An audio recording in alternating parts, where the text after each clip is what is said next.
Hi everyone, Jillian here, coming at you from the future. I just wanted to jump on real quick before we get started with the show to let you know that we now have a Patreon and a PayPal. We really enjoy making this podcast for you, but unfortunately, it does come with a number of expenses. So if you would like to throw a little monetary support our way, we would love you forever.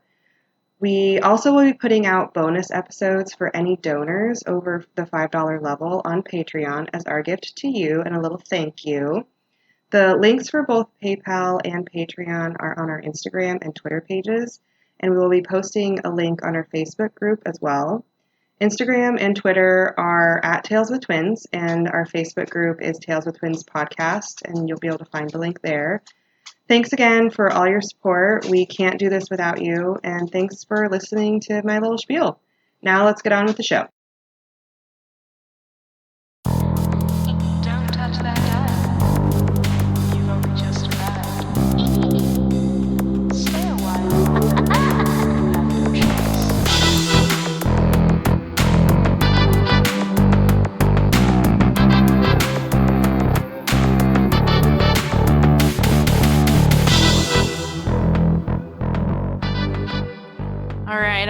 All right. I guess it's time to actually start this podcast episode because we've been chatting for what, an hour now? Yeah, actually. Yeah, it's been an hour. We haven't even gotten started on this horse shit. That's all right. We'll take all of that out for our listeners. They don't need to know. Oh, all the hour before this? Yeah, they don't want an probably hour need of to do us that. chit-chatting. Yeah, that's Blooper probably a reel. good idea. Oh yeah, we'll keep it for a blooper reel. Good idea, Kyle. Oh gosh, welcome to Tales with Twins. Yes, Tales with Twins, the weekly podcast where Jillian and I am Paige, who are identical twins, tell weird, strange, creepy, anything out there kind of stories on Yes. theme. We have a theme each week, and it's decided the week before, and I am telling the story this week, and my theme was what, Jillian? Was it? It was Okay, person. It was a person. Just- Okay. Just real quick, that was a good pause point. Paige, you might want to turn your gain down. Kyle just yelled at me for being too loud.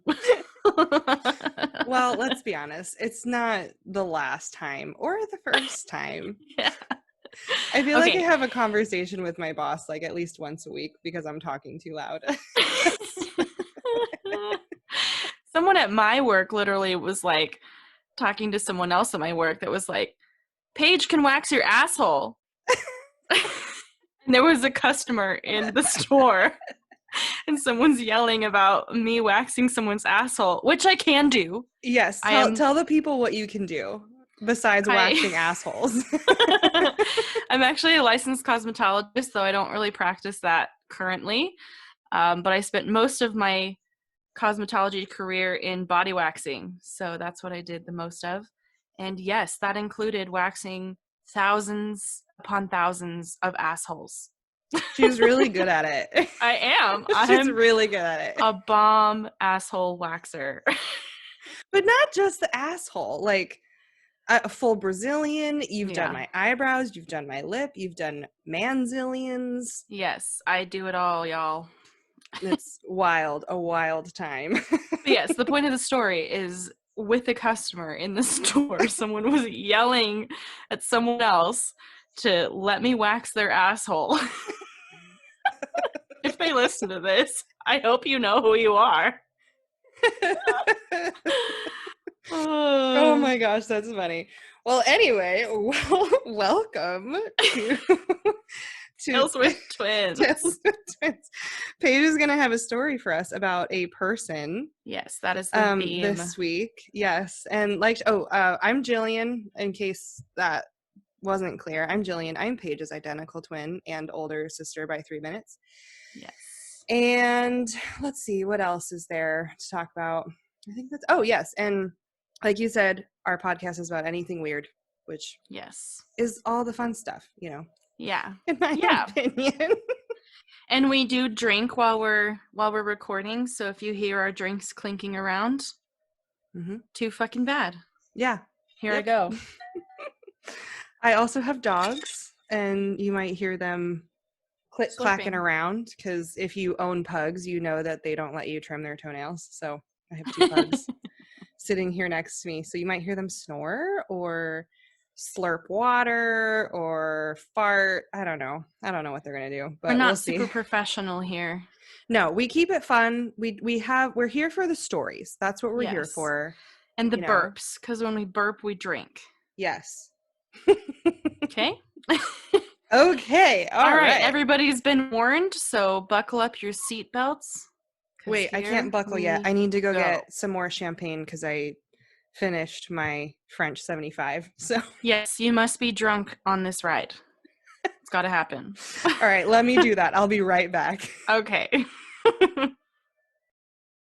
All right. Jillian has gotten her alcoholic beverage refilled. Mm-hmm. Mine's getting low, but that's all right. I got wine next to me next. All right. Tell me about a person. About a person. This is actually one of my super favorite stories. I heard it on another podcast called All Aussie Mystery Hour. If anyone knows the 2 lovely gals down in Australia doing a mystery podcast as well, then you may remember this story. Because I got this one. This one was an idea from them because I thought it was like super fascinating. And I listened to that episode like a long ass time ago, but it's one that stuck with me. So I'm excited. Yeah. Okay. I feel like when you told me the theme last week, I was like, I know exactly what I'm doing. Okay.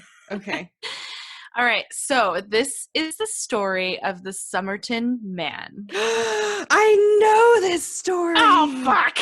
No. Okay. So I gotta be honest. So I'm excited. Know anything about this one? This is Kyle. Yeah, our Kyle brother, pops our sweet in and brother out. Kyle. He pops in and out every once in a while. He's our editor, producer, sound guy, all the things. Yes. Oh, we also forgot to do our pronouns. Hi, I'm Jillian again. My pronouns are she, her. We're trying to normalize pronouns here at Tales with Twins. I am also she, her. And Kyle is he, him. I am he, him. Yes, indeed. He, him. Yes, indeedy. So Indubitably. Indubitably. So it's funny. So I also listened to a different podcast about the Somerton Man. I think I've mentioned it before on the podcast. I don't know for sure though. But I was listening to Astonishing Legends for a while. If you haven't listened to Astonishing Legends, they were kind of like the leader in some of this like weird stuff. Their podcast is old. Like they've been doing it for a long time.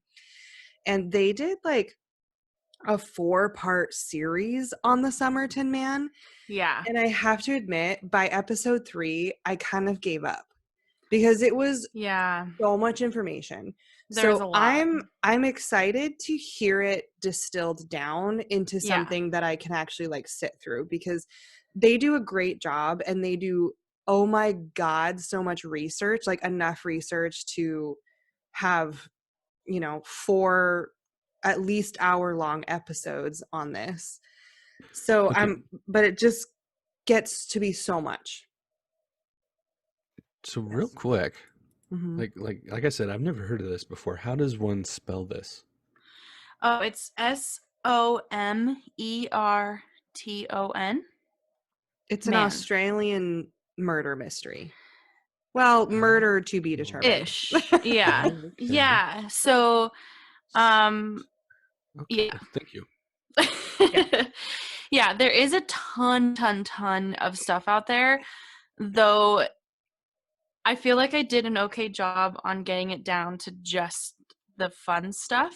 Okay, that's what I needed, because it was, hopefully, while I love Astonishing Legends, like the guys over there do an amazing job, it was, I my attention span just isn't that long. Like I appreciate that there are some people in the world that can sit down for like 5 hours and just listen to nothing but the Somerton Man. but I'm not one of those people. Yeah. So I'm glad that I'm glad that it's that you're doing this. Good. And I'm going to try my best Australian accent because I heard them say it over and over again. So I'm going to try the Somerton Man. Sorry. Was that a good accent? Was that a good one? I think so. I thought that was pretty good. In Glenelg. Oh my God, you're gonna get reamed someday. I if we ever know. get an I'm sorry if Australian listener. if we ever get an Australian listener, I apologize for my accent attempt. It was a great try. Good job. Yes. A for effort, right? Mm-hmm. Yes. All right. So, the Somerton Man, and then my sources. I actually only used one source for this. Wow, that's shockingly. impressive. I know, because there is so much information out there that I had to just like put the blinders on just a little bit and just get one thing that like had it all. I kind of cross-referenced things to make sure that stuff was lining up right. And things, so I cross-checked things, but all my general information came from an article called "The Body on Somerton Beach" by Mike Dash, and that is for the Smithsonianmag.com. Ooh, I got know. a subscription for Father's Day for Dad to Smithsonian Magazine. Yeah, so this was one that was in there. I want to say this article was a couple of years old. Okay. So it's not super updated. Mm-hmm. I did look at updated information, though that was kind of the stuff that I was like, that's almost too much. It hasn't, I'll mention it, but it hasn't like gone anywhere yet. So anyway, all right, here we go. I'm ready. All right, so this story takes place in Adelaide, Australia. I'm sure it's beautiful. I'm sure it is, because everywhere in Australia is just stunning, right? Well, unless you come across a man-eating spider or something. Yes, or a boxing kangaroo, because I guess they just literally go after you. Yeah. What is a kangaroo like? God, mean? What is it even like? Goodness.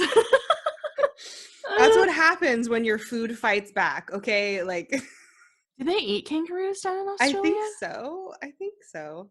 Oh, I probably sound like an absolute idiot. I know. We're American, and the stereotype fits, y'all. We're dumb Americans sometimes. Yes. So, if you eat kangaroo in Australia, please let us know. Yes. Okay, anyway, so Adelaide, Australia. All right, here's a little story time for you. Okay. At I'm eating French fries. Sorry. I'm going to try to keep it out of the mic, but it's happening. Some ASMR again for all the psychos out there that like ASMR. Stop it. ASMR is normal, okay? All right. I will say, no, I think most people probably don't want to hear me chew, though, so I'll stay back. Okay. So, at 7:00 on the warm evening of Tuesday, November 30th, 1948, Mr. and Mrs. Lyons are walking on Somerton Beach, just having a nice little stroll. While they're walking along the beach, they notice a man laying in the sand with his head propped up against the sea wall. So, like, a sea wall is just like basically like a wall area, so that when the tide comes up, it doesn't just like go into the street or whatever. So it's literally like a brick wall or cement wall or something. Yeah, something like that. Retaining wall for water. Yeah, Okay. making sure that nothing floats. Okay, got it. I was confused by that, and I was like, "What's a seawall?" I know, I live in heard- Denver, so I'm not really familiar with sea things. I've heard that term before, and it's kind of been the same thing where it's just like, you know, you kind of just like continue with whatever you're doing when you hear that word. You know, you Yeah. kind of just like skip over it, and it's just like, okay, sure, a seawall. I guess I understand what that is, but do you Yeah. really? Because I didn't. I did not. Okay, so anyway, they see this man laying in the sand, but he's got his head kind of leaning against the wall, and his feet are like kind of crossed at his ankles. As they start to walk past him, he raises up his right arm kind of towards his face, and then he just drops it back down again into the sand. Okay? And they're Okay. just like, wow, this dude's smashed, right? So, but he's clearly alive, right? Yes. At this point, yes. Okay. It is believed that he is still alive. Yes. Okay. Hold on. Let me give Bojo, my sweet little pug boy, a French fry. I'm keeping that in. By the way, He Come here, Izzy, deserves come get a all french the fry. French fries. Yes, I give my dogs French fries, but they only get one. I promise. I'm a good pug mom. I promise. Okay. Sorry. Continue. Okay, so they just assume this dude is plastered, right? And so they just keep walking. They walk past him. You okay over there? No. Oh my god. For the first time, I'm thankful we're not doing video along with this. I just It's Or still the- all being recorded. I true. can see you, Julian. That's true. The frosty that I'm also eating with my French fries was running down my chin like a 5-year-old. That was charming. I'm glad you're the only ones that get to see that. Okay, continue. I'm sorry. Okay, so they think this guy is drunk. So they just keep walking along. They're like, let's not get into this with this dude. So they keep walking. 30 minutes later, another couple actually happens to walk by as well. And they see the man laying with his hand kind of laying in the sand, but still in the same position as what was described by the first couple. So he's laying down with his head propped up, his feet crossed, and his hand kind of laying in the sand. Okay? Is he? Oh, sorry. Go ahead. I'll let you finish. Yeah. I have questions, but keep going. We'll get. I know what you're gonna ask, and we'll get there. Okay. The woman also notices. So this is a second couple, right? Okay. This is Okay. not the Lyons, Mr. Mhm. and Mrs. Lyons. This is another couple. They're unidentified. The woman part of this couple also notices the strange way that this man is dressed. He has super shiny, like really polished. It was described as like mirror type shoes, like really shiny, like a mirror would be. Like shoes. high patent leather shoes. Yes. Okay. Like very expensive, very fancy, impeccably clean, like he was Okay. not just walking around in the beach. I on the remember beach. that was like part of the mystery, is like he looked like he was dressed to the nines. Yeah, and he had a really nice suit on Mhm. that looked also very expensive, and his hair looked really nice. And the couple kind of commented at like, what the fuck is this guy wearing to the beach? Like, you don't wear these nice ass shoes. And this like that's a fancy valid suit. concern. Yeah, they're like, why is this guy wearing this like weird outfit to the beach? So they also notice that there's a lot of mosquitoes kind of around his face. And they also just assume that he's drunk and kind of passed out. And the male part of this couple now Okay. So he even says out loud to the girlfriend, he must be dead to the world to not notice them. Like referring to the mosquitoes like on his face. Like, wow, this guy must be like really out if he doesn't notice all these mosquitoes like eating him alive. That he's right, first of all. Yeah. Like, I feel like even if you're passed out drunk, that's something that you kind of wake up to. And okay, I'm gonna I'm gonna sound like a dumbass here for a second, Okay. but I feel like the mosquitoes on like the beach of Australia are Are like probably man-eating mosquitoes? yes, like foot long, eat your face, like entire head at one time mosquitoes. Like I'm sure they're not, but I'm sure they're probably like very normal mosquitoes. every other animal in Australia is absolutely horrifying. So why wouldn't the mosquitoes as well? Yes. It's just like you amplify the spiders from the size of a quarter to the size of a basketball. You do the same thing with the mosquitoes. Like, am I right or am I wrong? Yes. I'm probably wrong, but Hockey I'm just gonna go with mosquitoes. yes. I'm gonna go with a like football sized mosquito. Oh my gosh. I can't even imagine. Oh my god! Sorry, I probably sound like a total dumbass, but I'm curious. I don't know how big the mosquitoes are actually in Australia, though. I don't assume they're like any psychotically big mosquitoes at this particular moment in time for this story. But either way, there's too many for it to be okay. Yeah, and enough to have been noticed by this couple who was standing kind of Back. a ways away. Yeah. Oh god. Okay. All right. Okay, so they also were just like, wow, he is really trashed. Not like notice these mosquitoes, and they're just like, okay, let's just move along, not our business, right? So the next morning, Mr. Lyons, so the guy from the first couple that saw him move his hand and then put it back in the sand, he is out for a swim in the early morning hours the next day. So now we're December 1st, 1948, freezing. Right? Well, I don't know, because December is like summertime, so maybe it's not that cold. I don't know. Well, the thing that triggered my head was like, he's just out swimming laps in the ocean, but I do know this is a thing in Australia. People like can swim like fucking psychopaths in the ocean if you live in Australia. Like that's just like a thing. Like you just literally can just swim around and like not just like play on like waiting.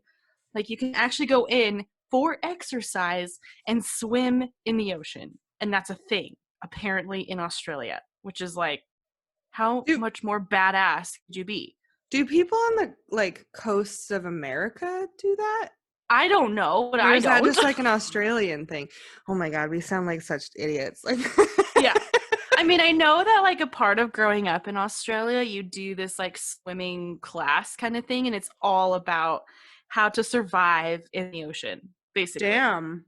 Yeah, and that's like kind of just like your average Joe swimming lessons in Australia. I think they're called like nippers or something. That's adorable. I know, nippers class or like kippers or something like that.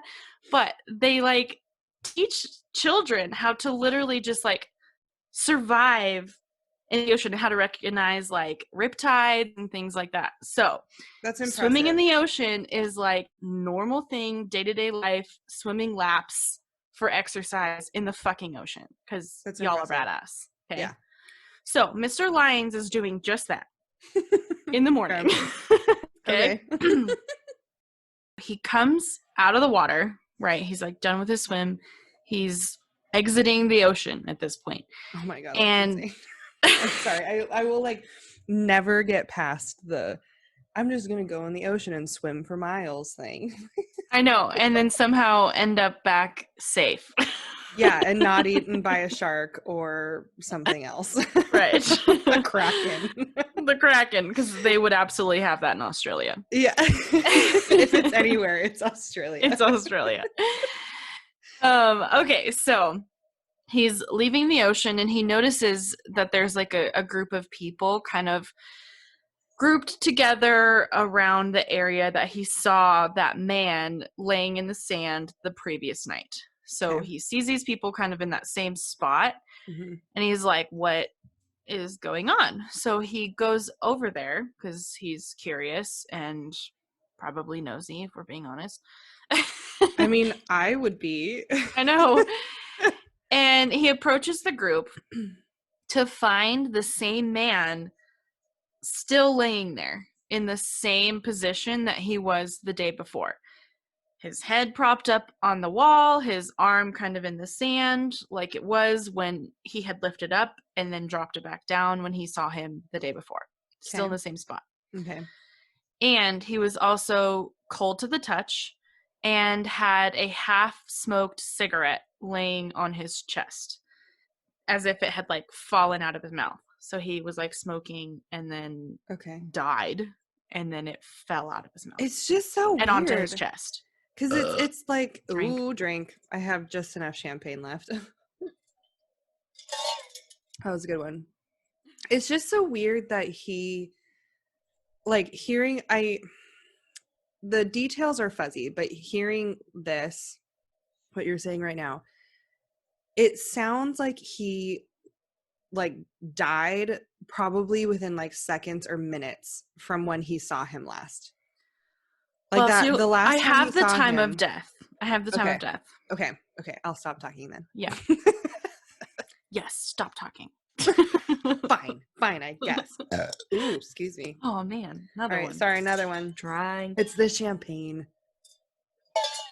It's nice and bubbly. Mhm. Kyle's on empty. Ew. I'm sure he's got more. Okay, so yes, he was smoking the cigarette and something happened and it had just fallen out and landed on his chest and was just like sitting there. Okay. It didn't burn his shirt or anything, did it? No, it didn't say anything about that. Like it Okay. must have just like Hmm. gone out. And honestly, it probably went out when it was in his mouth. Oh, Probably. okay. Possibly. I don't know. I have no evidence to support that, but that's just my guess. Okay. That's a logical guess. Yeah.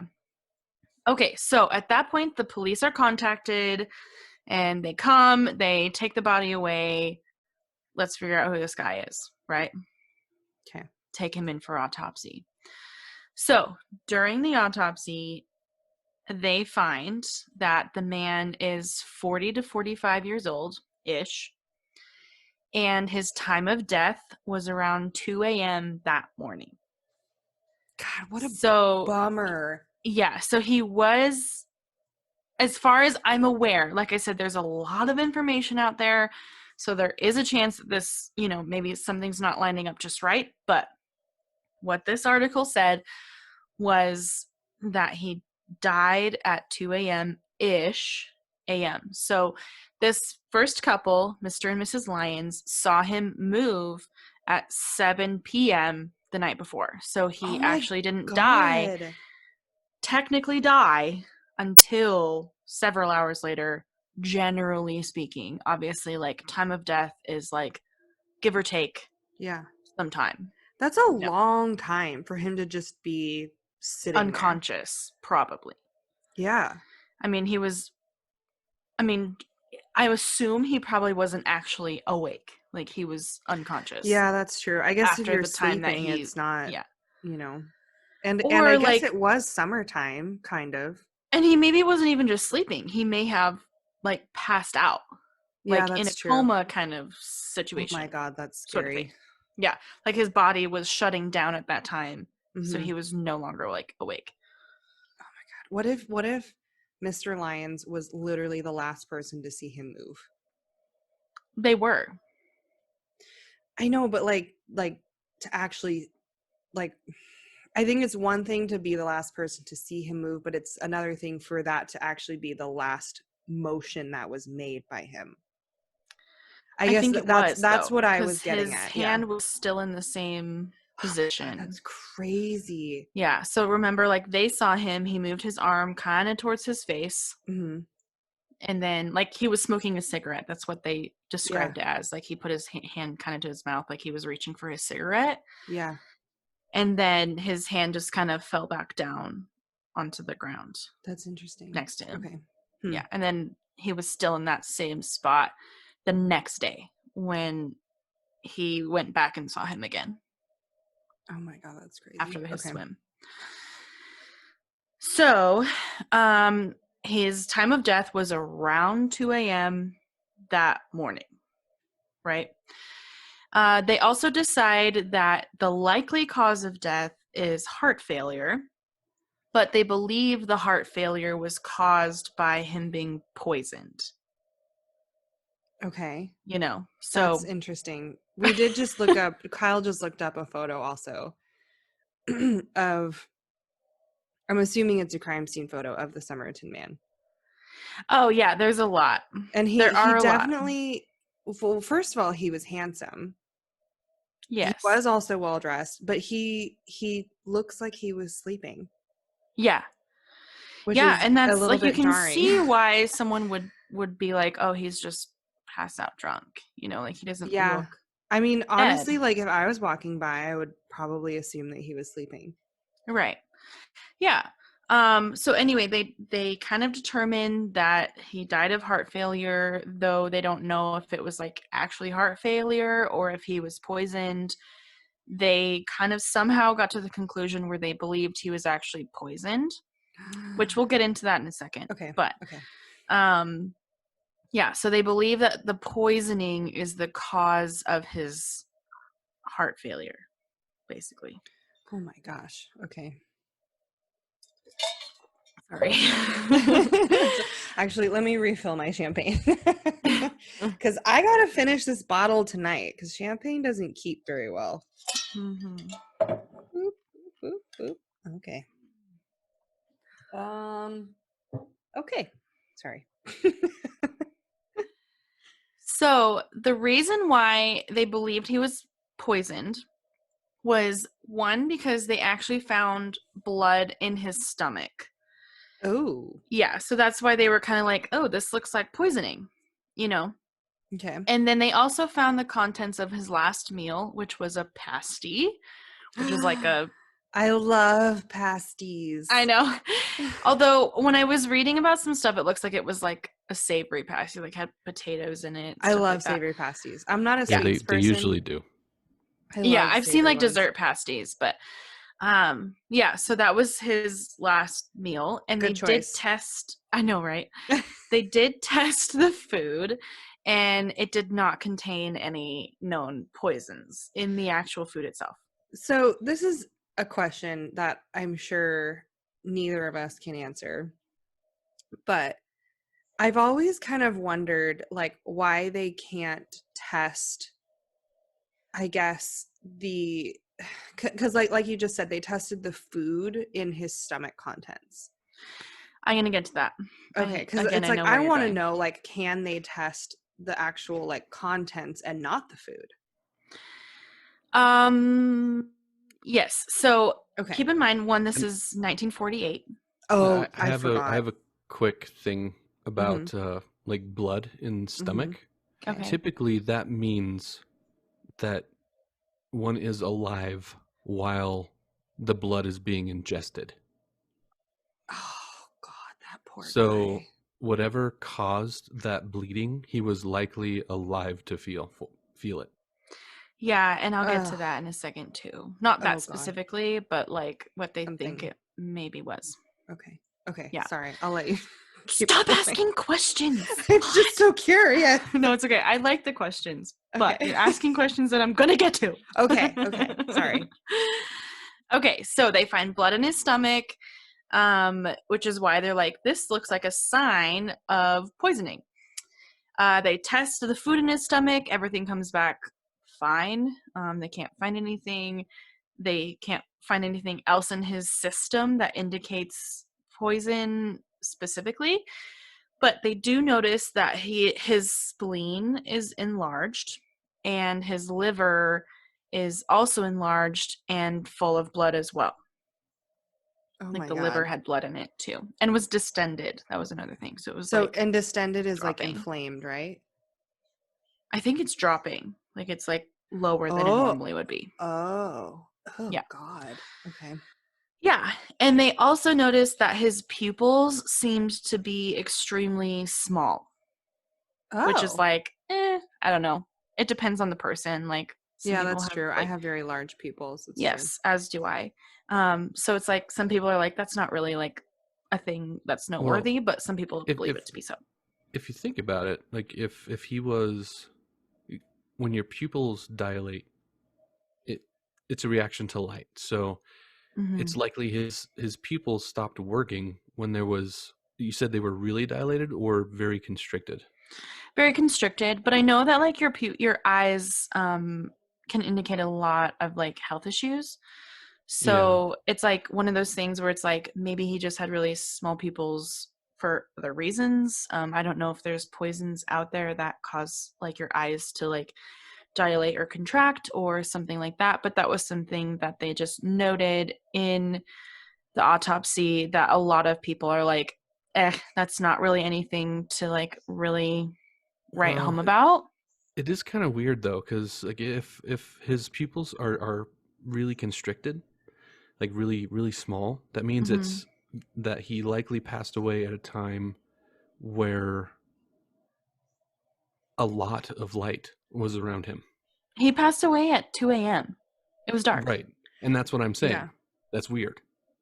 Yeah. Like So, his yeah, pupils that's should be true. like wide open. Okay. So, that's what they had actually found, like, internally in his body, those things, right? Hmm.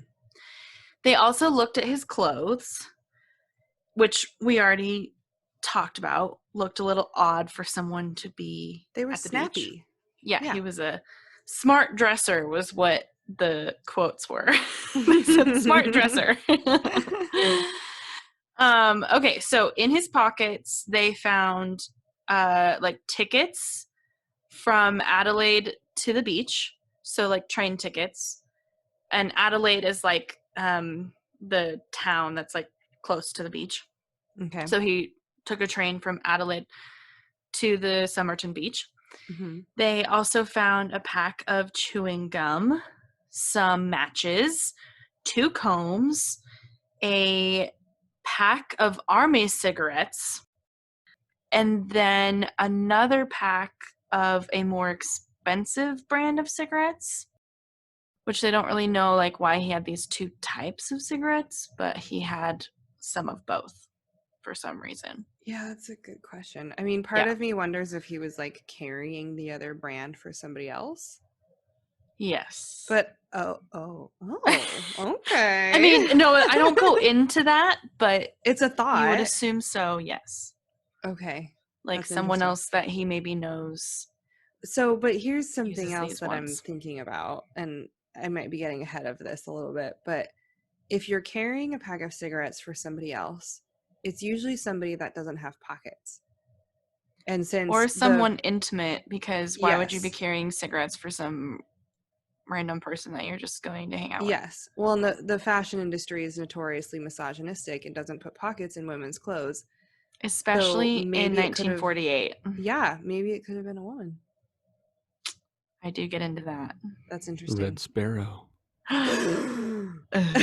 Dun, dun, Jennifer dun. Lawrence is coming for you. God, that was such a Somerton terrible Man. movie. It was a I know. terrible movie, and the Academy is a bunch of pervs. Yes, I agree. I'm leaving that in there because I'm so passionate about it. Sorry, Okay, go anyway, ahead. so they found these 2 brands of cigarettes, one being a pretty cheap brand and one being a pretty expensive brand of cigarettes. He had no wallet, no cash, and no ID. And none of the man's clothing had any tags on it. That is No. so. I forgot about that. It's so weird. Yeah. Like, is that because you said he had military cigarettes? Is that a military thing to So not that's have any actually a spy thing. tags? Yes.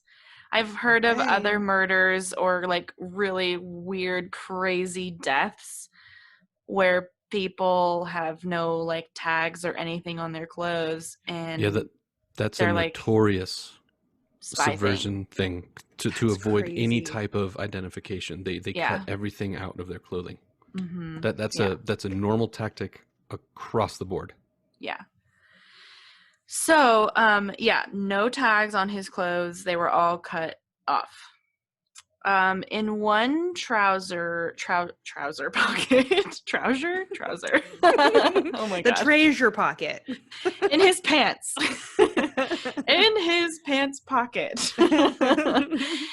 There had, like, one of his pockets had been very carefully repaired with a very strange orange. Oh my god. With a very strange orange thread. Okay. I remember like, that he detail. Yeah, he sewed his pocket, or someone sewed his pocket with this, like, somewhat rare orange string. Yeah. Okay. Oh my gosh, it's so bizarre. Okay. Yeah, and that does come into play in a little bit, so just keep that in mind. Okay. Upon further testing of the body, Okay. the doctor who performed the autopsy could not find any traces of actual poison in his system. Known poisons, I should say. Though they still believed that he was poisoned in some fashion because of the blood in his stomach and the blood in his liver. There was just a lot of things. Like, he seemed really healthy. So they didn't really know why he had died of heart failure very suddenly. So they were like, it's gotta be something. Like, he must have been poisoned by something. On top of that, his behavior the day before at the beach, with, like, laying there very still, and then that one little movement, and then not even having the energy to finish smoking his cigarette, and then just, like, Yeah. his hand dropping back down. Uh-huh.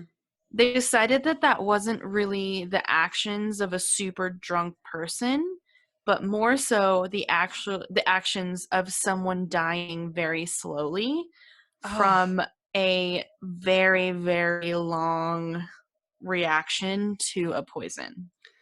Oh my god. Yeah. So basically he was slowly dying, and That no one knew.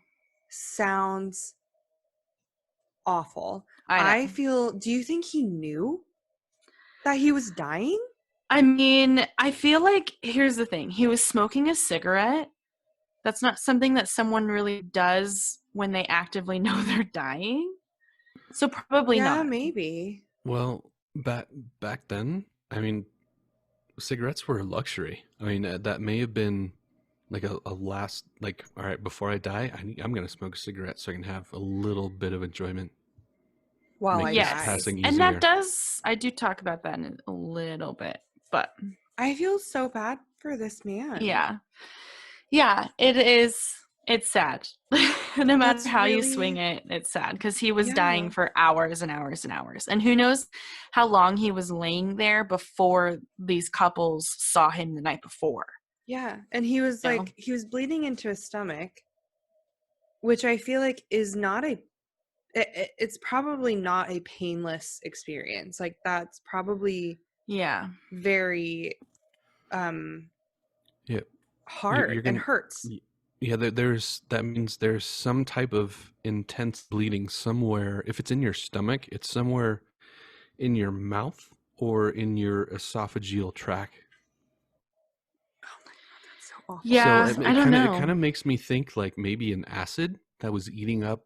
Yeah, like his Drano throat. or something. Well, I'm I'll sure get into Drano that, didn't really guys. exist, but what?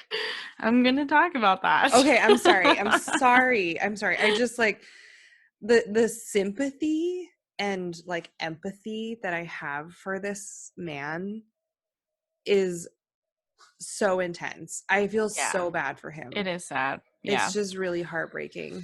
Yeah.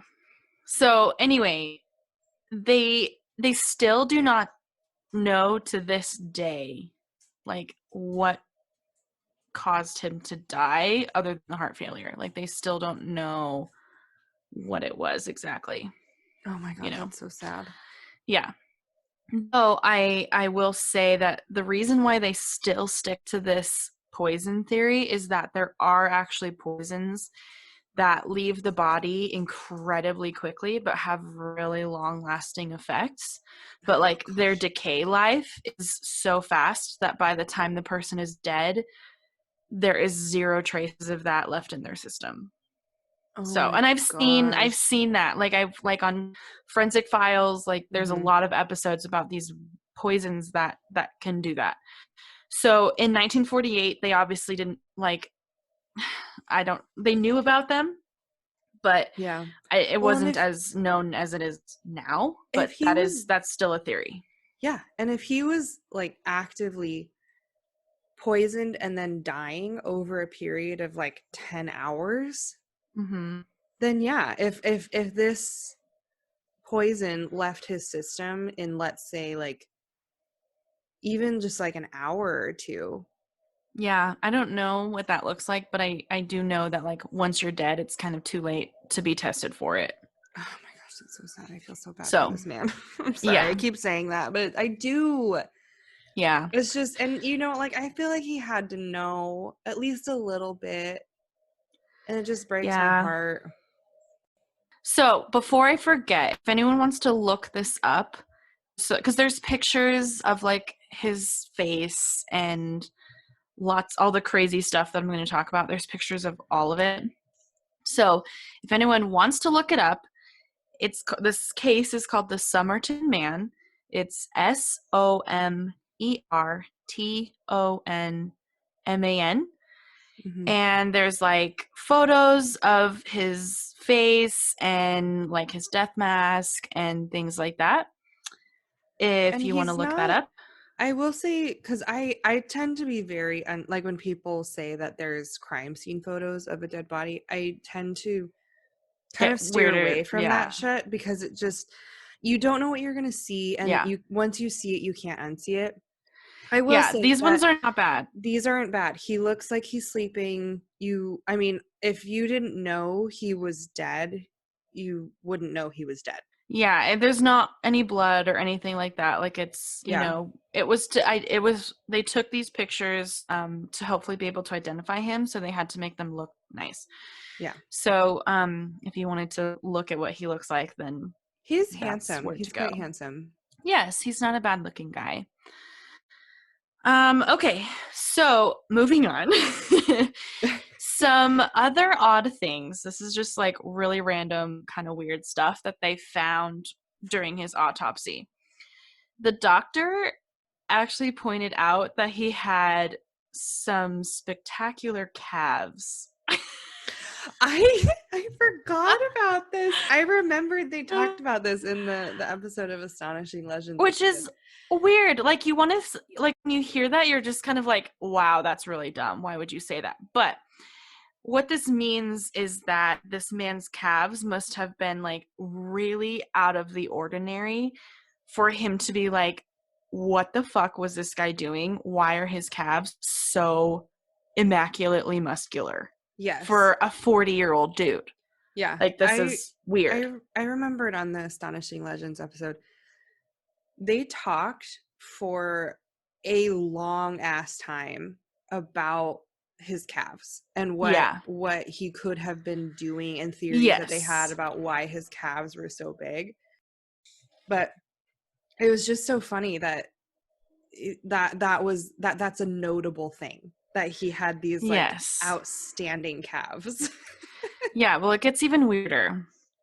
So the other thing that they noticed was that his toes and feet were very weirdly shaped. They were described to have been shaped as if he wore like high-heeled pointed shoes. I don't remember that. That is interesting. And or someone said potentially like ballet shoes. So like, wait, do you mean like point shoes? Yes. Okay. I have a quote. This is an expert that like weighed in on the case. I don't have his name. There were a lot of names, and I was like, that just gets to be too much. So the names that are important I'll get into, but this guy was just an expert that weighed in on this case. This is the only thing that he mentions in the whole thing. So, quote, I have not seen the tendency of calf muscles so pronounced as in this case. His feet were rather striking, suggesting, this is my own assumption, that he had been in the habit of wearing high-heeled shoes and pointed shoes. And then someone else who also weighed in on this topic had mentioned a potential like ballet dancer. Okay. Yes. So I'm sure Weird. Yeah, it's weird. And I don't know if you're gonna get into this, but so if you're not familiar, Paige and I were gymnasts. That's like our background. We were gymnasts. For like 14 years. Yeah, for like a long ass time. Too long. Our bodies hate us for it, but here we are. Whatever. 30 years old with bad backs. Anyway, we did have to take some ballet classes for some gymnastic classes. We never got to the point where we were in point shoes, but if you don't know anything about ballet or dance or anything like that, point shoes are specifically for quote unquote female dancers. Again, that doesn't take into account transgender sure? dancers. What? Are you sure there aren't like male ballet dancers that wear point shoes? Well, I'm sure there are, but in I think general, they do. I didn't think they did. I think Kyle's they do. shaking his head yes. I think it depends on the type of dance that you're doing, but I There think are male. a few. Yeah. It depends on the dance. Yeah. But would there have been in the 40s? I don't know. Because my understanding of it was it's traditionally a female dancer's shoe. Yeah, but here's something to think about of the time. Sorry, go ahead, Kyle. In that time frame, that would have been considered taboo. Like, no, there were no male ballet dancers like that did that stuff at that time. That's kind of what I thought too. Hang on. Okay. So you think about of this time period, Mm-hmm. Cold War, Russia was crazy into their ballet, right? That's true. So if there was a country that had male ballet dancers in point shoes, it probably would have been Russia. Hint, hint. That's an interesting thought. I hadn't really thought about that. If he was a spy. Enter Red Sparrow again. Yes. If he was a spy, like there's a lot of assumptions that this man could have been a Russian spy. This time period is the beginning of the Cold War. So Russia, United States, everywhere was sending spies into countries all the time. You know? Yeah, that's a good thought. I hadn't really thought about that. I was more thinking on the lines of, I mean, like I said, so like, but like point shoes are traditionally female dancer shoes. Again, that doesn't take into account transgender dancers, non-binary dancers. Sorry if you can hear Zola. She's snorting. That's yeah. okay. That's okay. She's snorting My dogs real were bad. Slurping earlier. Sorry. Anyway, That's okay. Continue. But and like I said, that doesn't really take into account, any of like the LGBTQ plus community. Yeah. But it does make me wonder a little bit if his, let's go with alter ego, might have been very taboo, and maybe that's why he didn't have any identity on him. I feel like that's a little bit of a stretch, but his shadow self. Yes, yeah, maybe whoever did this to him felt like that was too much for them to handle, and just decided to deal with it. I guess that sounds terrible. Yeah, I don't know. This was just something that like was noteworthy. It like could hint at maybe who he potentially was. Mm-hmm. And I believe they did put this little tidbit in like newspapers when trying to identify him, because having someone who potentially did ballet or wore high heels as a male in this day and time was very odd. So they thought like this is something that someone will recognize. They will know this person if they know who he is and know his tendencies, and he wears high heels or something like that, or he has a background of dancing, then that may be our trigger. That is something that somebody would remember. Yes, unless they were embarrassed. But yeah, unless he hid it, who knows? Yeah, I don't know. We don't know. Oh gosh, that's crazy. Okay, Yeah. sorry. So anyway, That was a tangent there, but I felt like I had to go into it for my yeah, own it is sanity. weird. It's very weird. It's like there's just a lot of little details about this case that are just like, what the actual fuck? Like, Yeah. what in the world? So anyway, they fingerprint this man. They take photos of his face, and then they post it in the newspapers and things like that to try to see if someone recognized him. But not a single person came forward with even any sort of information hinting at maybe who he could possibly have been.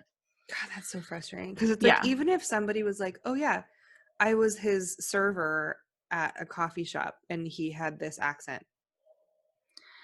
You know, like that could Yes. have been so much information. But the fact that it's just like crickets, Yeah. like Well, and football-sized crickets. Yeah. Which that's kind of gonna even be a thing in a second, which I'm getting Jeez. to. Actually, right now. Okay, I'm ready. I'm Yes. primed and ready. Yeah. So on January 11th, so remember he died December 1st at 2 a.m. So January 11th, this is a little bit more than a month later. Still no leads have come up in regards to who this man is. So the police start kind of fanning out, looking for where he maybe had gone. Like if anyone had recognized him in a coffee shop or a hotel or something like that.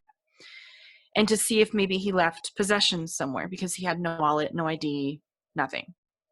So they end up going to the railway station because he had a train ticket, right? So like we know he went to the railway station. Let's go there, see what's going on. So the staff actually turned over a briefcase that was left behind in like a coat room, like a coat check kind of room at the station. So he like left his briefcase there. But when they interviewed the staff, no one remembered who had left it. Oh my God, that's So like frustrating. no one even remembered this guy. So they didn't even know if this was his thing. However, when they opened it, they found orange thread that matched the his fibrous pocket. materials of his pocket. So they were like, okay, this has to be his bag, right? And they still believe that it was actually his bag.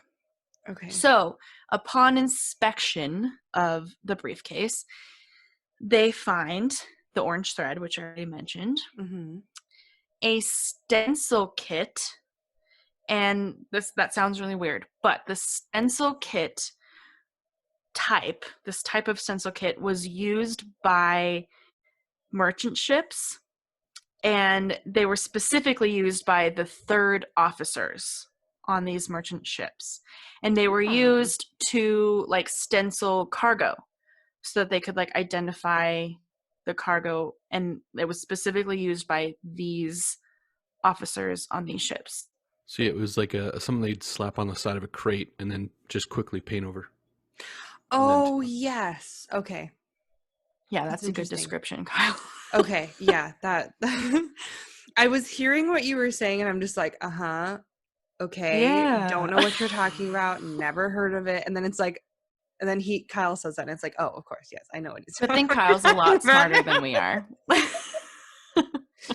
No, it's fine. I think I just needed it to be distilled down. Well, let me read you the quote then, because it's even more confusing. Okay. The quote says, used by the third officer on merchant ships responsible for stenciling of cargo. That's the quote from the actual, like, article.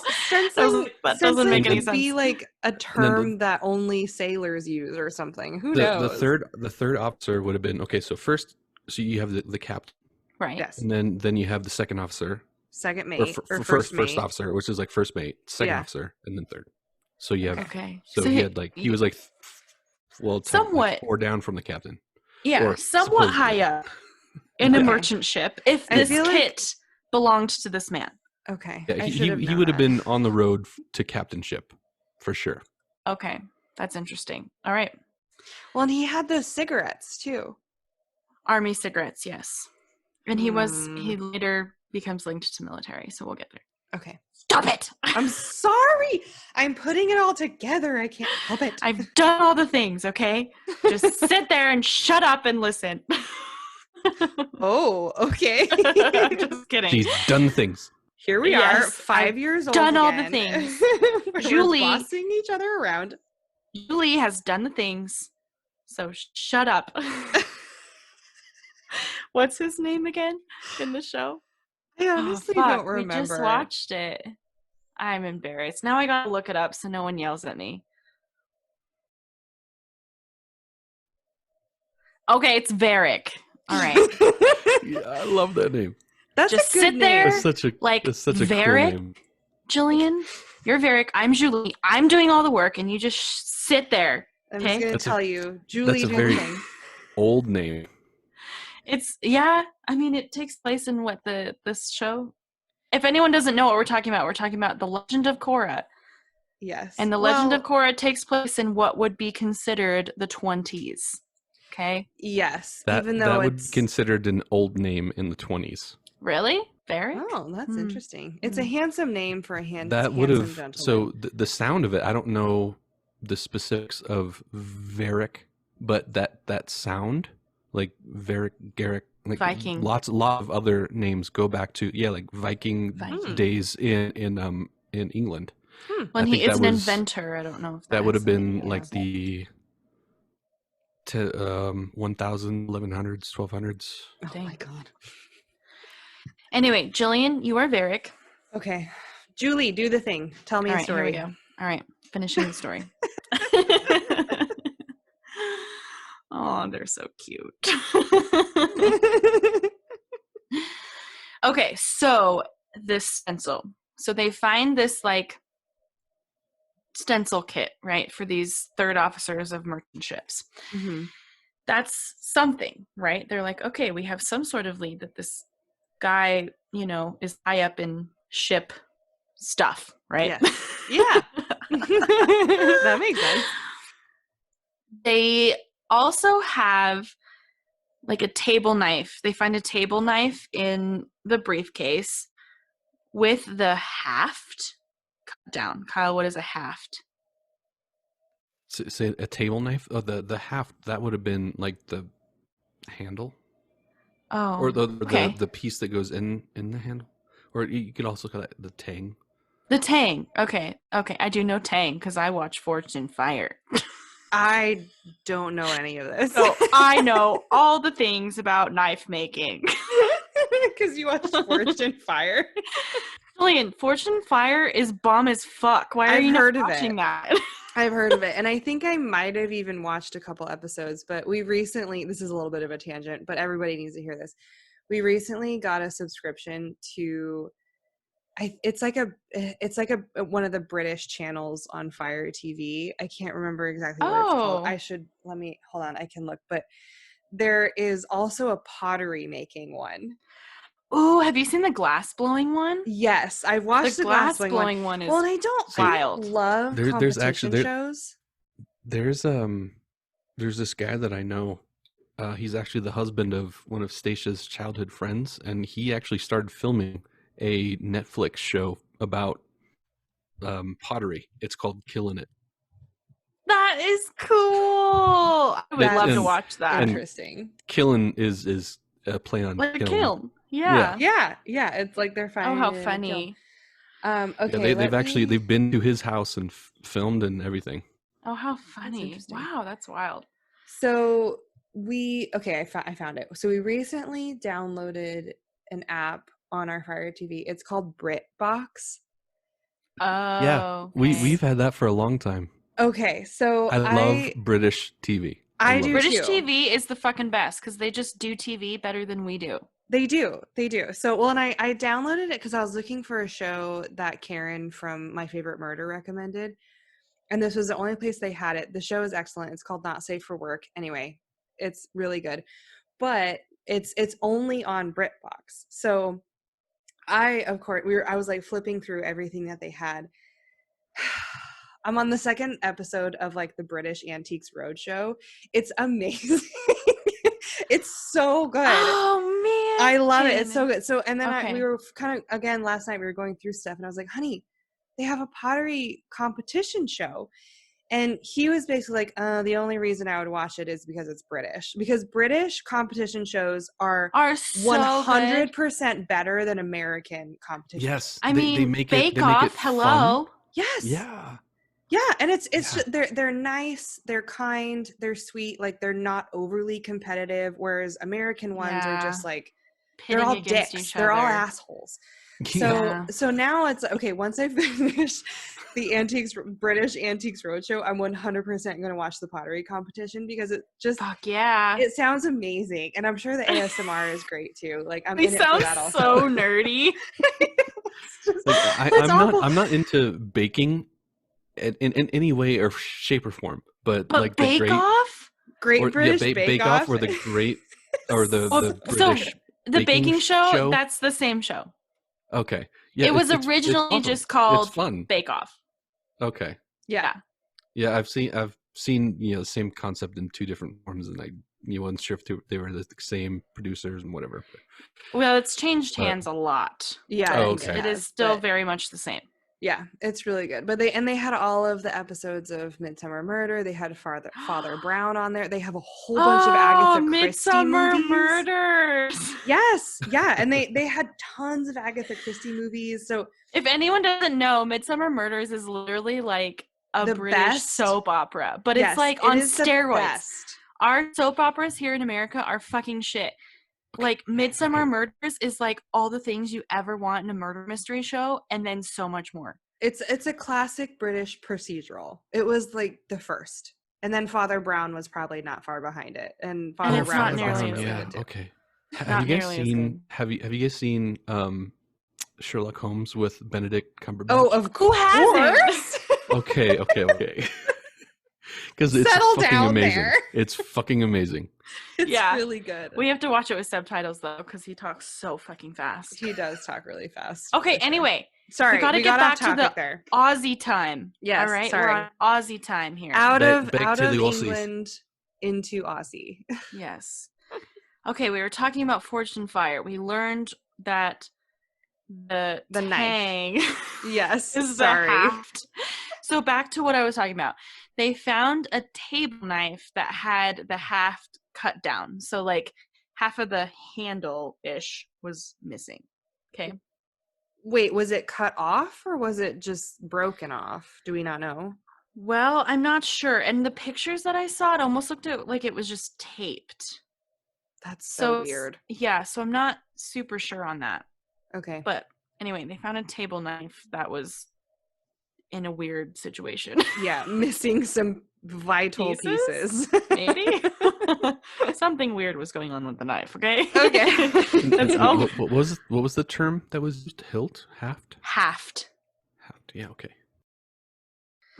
Okay, so they also found a coat in the briefcase that had a weird type of stitching in it that was not known to like Australian like seamstress type people. So I have another quote. Okay, I'm ready. From the article. A tailor identified the stitchwork as American in origin, suggesting that the coat and perhaps its wearer had traveled during the war years. But searches of shipping and immigration records from across the country again produced no likely leads.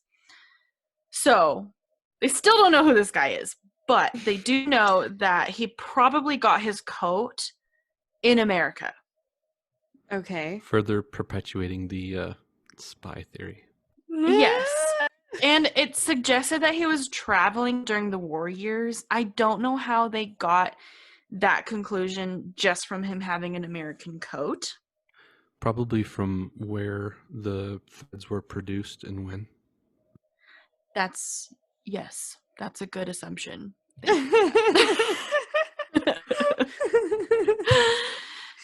So, anyway, they have this strange jacket of his that they just like, they don't know. Probably American, but who knows? Okay.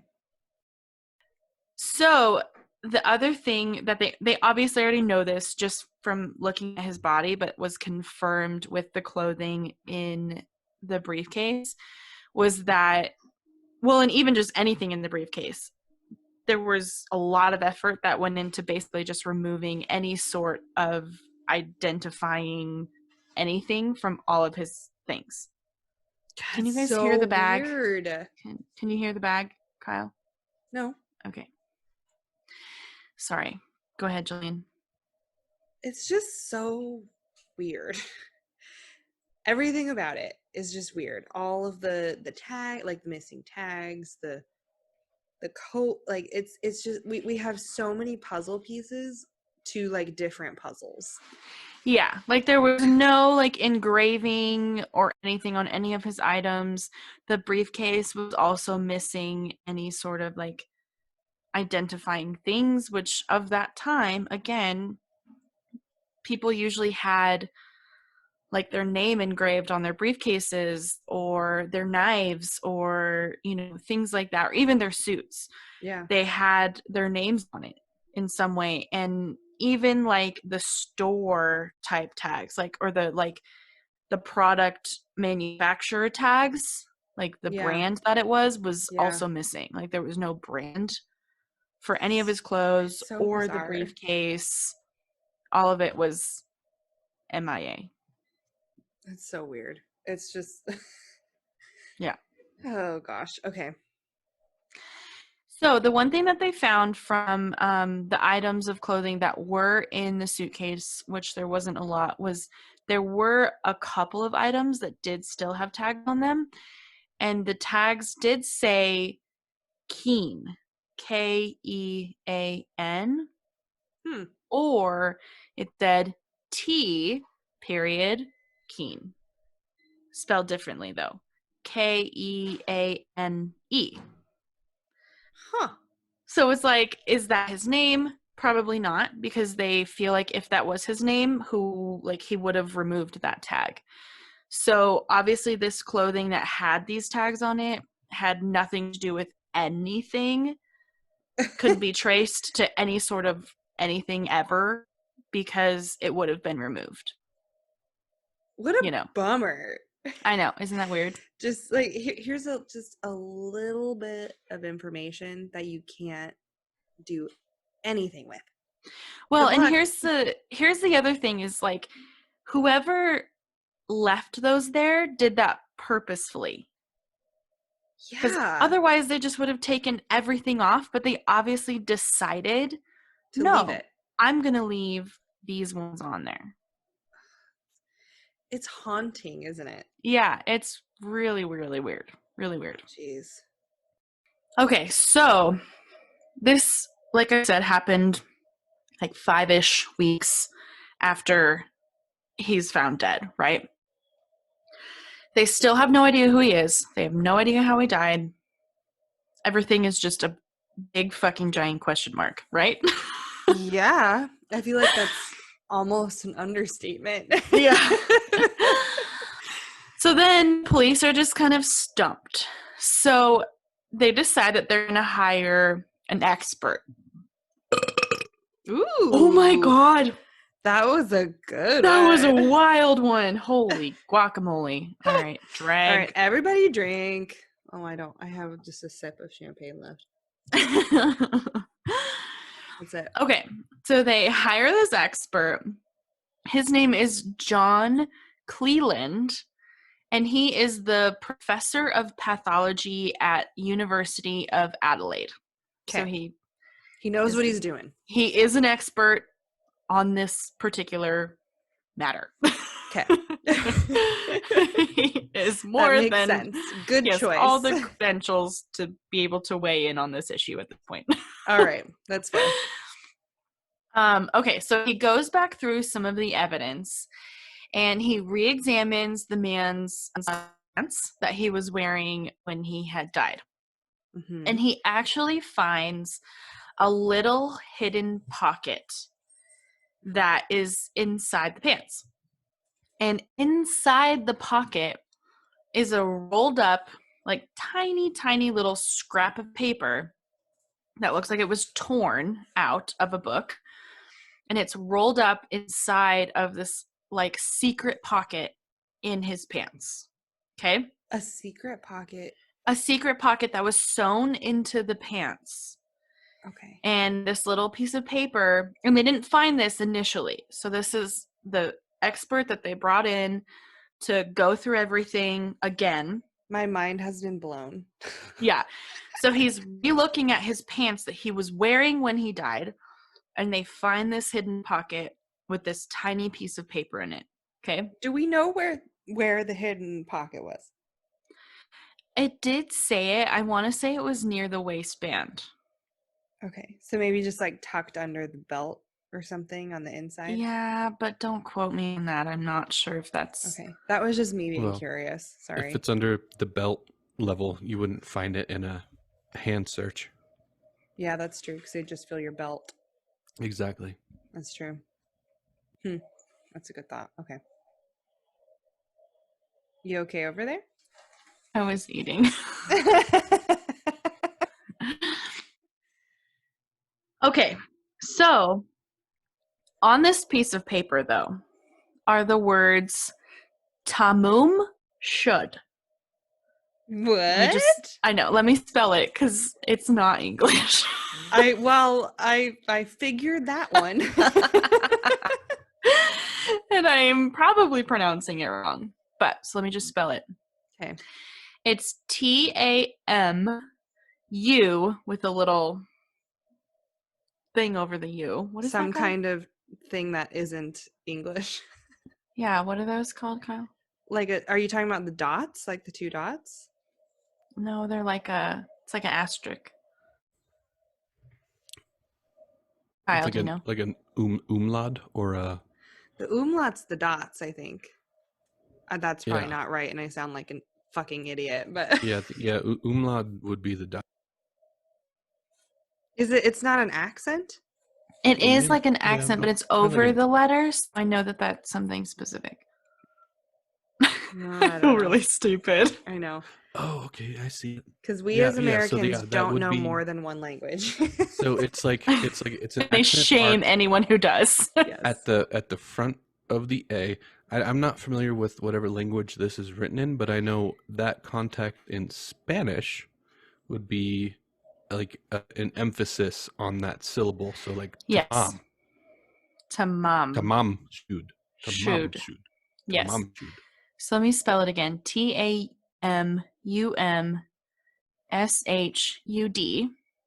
Okay. And Kyle, the language that is actually Persian. Oh, I have a friend who speaks Persian. Yes. I So- wonder if I would have said that to him and be like, I know exactly what You're a talking about. fucking I idiot. know, and you're saying it wrong. I'm sorry, Sam. I'm sorry. Oh gosh. Yes. So anyways, So am I if I was wrong. we're all sorry. It's Anyone who okay. speaks Persian for That's our right. ignorance. I used to work with, his name is Sam. Well, we called him Sam, but I guess his name is Sama, but he speaks too many languages. Oh my gosh. He's like, Which "You means guys are he's fucking better than dumb." all of us. Sam, Yes. if you're listening to this, you're better than all of us. Yeah, sorry for our ignorance again. Okay, anyways, so yes, that is Persian for it is ended. That's ominous. I know. Okay. And Yeah, I'm so- immediately like brought back to like the heartfeltness of how sad I am for this guy. I know. Yeah, so in this tiny little secret pocket in his pants, again, is this piece of paper that has written on it the translation that is, it is ended in Persian. That's so sad. Yes. And that just add to a spy theory, because like when it comes to spies, they're not going to use a common language. They're going to use something that's going to be offbeat, that's going to throw people off. They're never Yeah. going to use. Yeah, that's true. Yeah. So we get into the book in a minute where this Okay. came from. Okay. But with this find, they're like, maybe this is actually suicide. Because it seems like maybe that was a message that he is ending his life. Maybe. Okay. Potentially. They don't know for sure, Sure. but that's kind of the first time that this is like, maybe this was a suicide. Seems very intentional. Okay. And who would, like, what stranger is going to sew this pocket into his pants and put this little piece of paper in there? Like, that seems really strange. Yeah, Even that's for true. someone who just murdered someone to do. Like, that's not something you would really do. So realistically, he probably had this pocket in his pants to begin with, and he was realistically probably the only one who knew it was there. Yeah. So theoretically, he Maybe- put the piece of paper in his own pants. Maybe he knew he was going into a situation he didn't expect to come out of. Yes, And suicide. and Yeah. he just kind of basically just laid down and accepted his fate, smoking a cigarette and dying whilst. Yeah, that's an interesting thought. Yeah, so it gets even weirder. Okay. Okay. So they discover that this piece of paper actually came from a book of poetry that was common in Persia. So it's a Persian book of poetry, and this specific book of poetry was commonly carried by soldiers at the time. So that's why they're like, okay, maybe he was in the military, because this is big, like, military, like a lot of people in the military carry this book with them. Yeah, company with the military cigarettes and Yes. the stencils that indicates presence in Navy. Yes. Yeah. So they were like, maybe after all this, all these things, they're like, maybe he was probably in the military at some point. Mm-hmm. At this point, they're like, we still don't know how this dude died. We don't know if it was murder. It might have been suicide.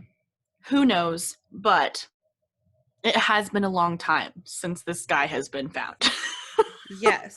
Remind me, it was like 1940. 1948, December 1st. Okay, December 1st, 1948. Yes. We are now, at least a month past that point. I'm not sure on the specific date. But it gets to the point where they're like, we gotta bury this dude. Because he's like, at this point, He's ripe. It's yes. time. Yeah, I mean, I assume they have him in some sort of like refrigerator, freezer type of situation. Yeah. But they don't really know what they can do with the body at this time. Uh-huh. So they're like, why don't we just bury him? It's time. Maybe we'll get some leads if someone comes to like his grave or something. So they bury him, but before they take a death mask, so they like cast his face and like fill it with, whatever. So basically you get like an actual like 3D replica of his face and head. Yeah. And then they also did the same with his chest. I don't know why, but they did. I was going to say his chest. I know. I don't know. That seems weird. That does. Because there wasn't anything but... on his chest that like indicated like death or anything like that. So I don't know why they decided to do that, but they did. Okay. Okay. So they then decided, okay, now it's time to bury him. So they bury him, months go by as investigations are still going, but there is something that they noticed because they go and check his grave every once in a while in hopes that maybe they'll see someone there. Mm-hmm. And they find that every so often there's flowers at his grave. That's ominous. Yeah. I mean, it could literally just be like, this case was really publicized. They put his picture in the newspaper. Like, it was a big, to do about this whole murder or suicide, death, whatever it was. So a lot of people knew about it. So it's like, maybe it was just someone who felt bad for him coming. He didn't want him to be alone, bringing him flowers. But it was weird. It's weird. Yeah. Like, no one knew this guy. No one came forward to identify him. And someone is taking time to go to his grave to leave flowers there. Yeah. It's You know. weird because on one hand, it could have been just a lonely person who felt bad for him that nobody was mourning him. So they were going to do it. But on the flip side, what if it wasn't? What if it was somebody that knew him? Yes. That didn't come forward initially. Yeah, that's Yeah. crazy. He found a photo of the death mask. Yes. And they actually did do a 3D image recreation using the death mask. And I will say it looks nothing like Him. the body. That's I a thought it bummer. looked really weird. Because they It, have like- all of these photos of what he actually looked like. I know. And they couldn't get the 3D model to look like him. That's a bummer. Yeah. So I don't know. I mean, I will say that the picture that they took of him is kind of at an angle. So you don't get a straight on look at his face. Like you kind of do, but it's slightly lower towards the chin. Or like tilted back just a tad. Yeah. So it's like maybe he looked different, like when you're actually staring at him like head on. I don't really know, but I will say that interesting. the 3D model that they made with his cast, like with like they like did it on the computer, like in my opinion, didn't look a lot like him. But that's such anyway, a bummer. Yeah. So while all this is going on, you know, he's been buried. They're finding these flowers at his grave. The investigation is still kind of continuing. Mm-hmm. Though they're having a really hard time tracking down this poetry book that the scrap of paper came from, until a man walks into the police station with a really weird story. Okay. So here's another little story time for you. I'm ready. Okay, so this man walks into the police station, right? And he explains that he and his brother actually found this Persian poetry book on the floor of their car. So they had parked the car at Somerton Beach and left the windows down while they were gone. And when they came back to the car, the book was on the floor of the car. Like someone had thrown it into the car through the open window. And it landed on the floor. Story. And this did happen. They did say that this happened at the beginning of December, which again, the body was found December 1st. Yeah. I could not verify a specific date that they found this book, but it does coincide with potentially the time around when the Somerton Man had died. Yeah. So anyway, they find this book on the floor and they're like, this is weird. And each brother kind of thought the book was the other brother's. So like they're in the car together. The guy who's driving is like, oh, that's weird. He must have left his book on the floor. Okay, whatever. And then the other guy is like in the passenger seat, like, oh, that's weird. Why would he leave his book on the floor? Oh, well. Which, to be fair, so, I mean, I think we said this before? I'm pretty sure we have. So Paige and I and Kyle and all of our other siblings lived in a haunted house growing up. So Paige and I shared a bedroom until like, I'm pretty sure the day we all moved out. Yeah. And so, which like I was 18, I think, by the time I had left and moved somewhere else. And you were probably not far behind that, I think, by the time you left too. Yeah.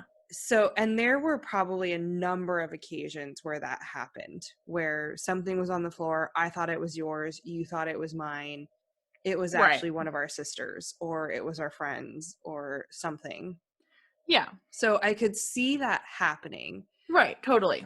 But I will say, like, the idea of somebody just tossing a almost seemingly random book into a random car is weird to me. But this whole story is weird, so I guess I shouldn't be surprised. Well, you see, in when it comes to spy stuff, I mean, you're not going to use a commonly used That's piece of true. literature. You're going to use something that's off the beaten path, and you can use that as a code. Yes. Are you going to talk about And that? Yes. Okay. Kyle, shoot, Paige, we're just asking questions. between the two of you, just shut up and listen. No, I'm just Okay. kidding. I'm just using logical conjecture here, Yes. deductive reasoning, just like Yes. Mr. Sherlock uses. Yes. No, it's fine. I'm totally joking. But I am gonna get into that, so just Okay. stop it. Okay. All right. So, this is where it gets a little weird. Oh, you mean the rest So- of this isn't Well, weird? no, I just mean like in my research, like Oh. I kind of struggled with this piece. Okay. I had a really hard time figuring out if the actual book that they turned in was in fact the book that was the Somerton Man's. Oh. There were some articles that said yes, this little piece of paper that was supposed to be in the book that was in his pocket, the book that they turned in had that piece missing. And then there were other areas where it was like, oh no, it had all the pages, so we still don't know where that piece of paper came from. But it's odd that this book was still found in their car. So I Yeah. don't know for sure if this was in fact the book that was missing that piece, Okay.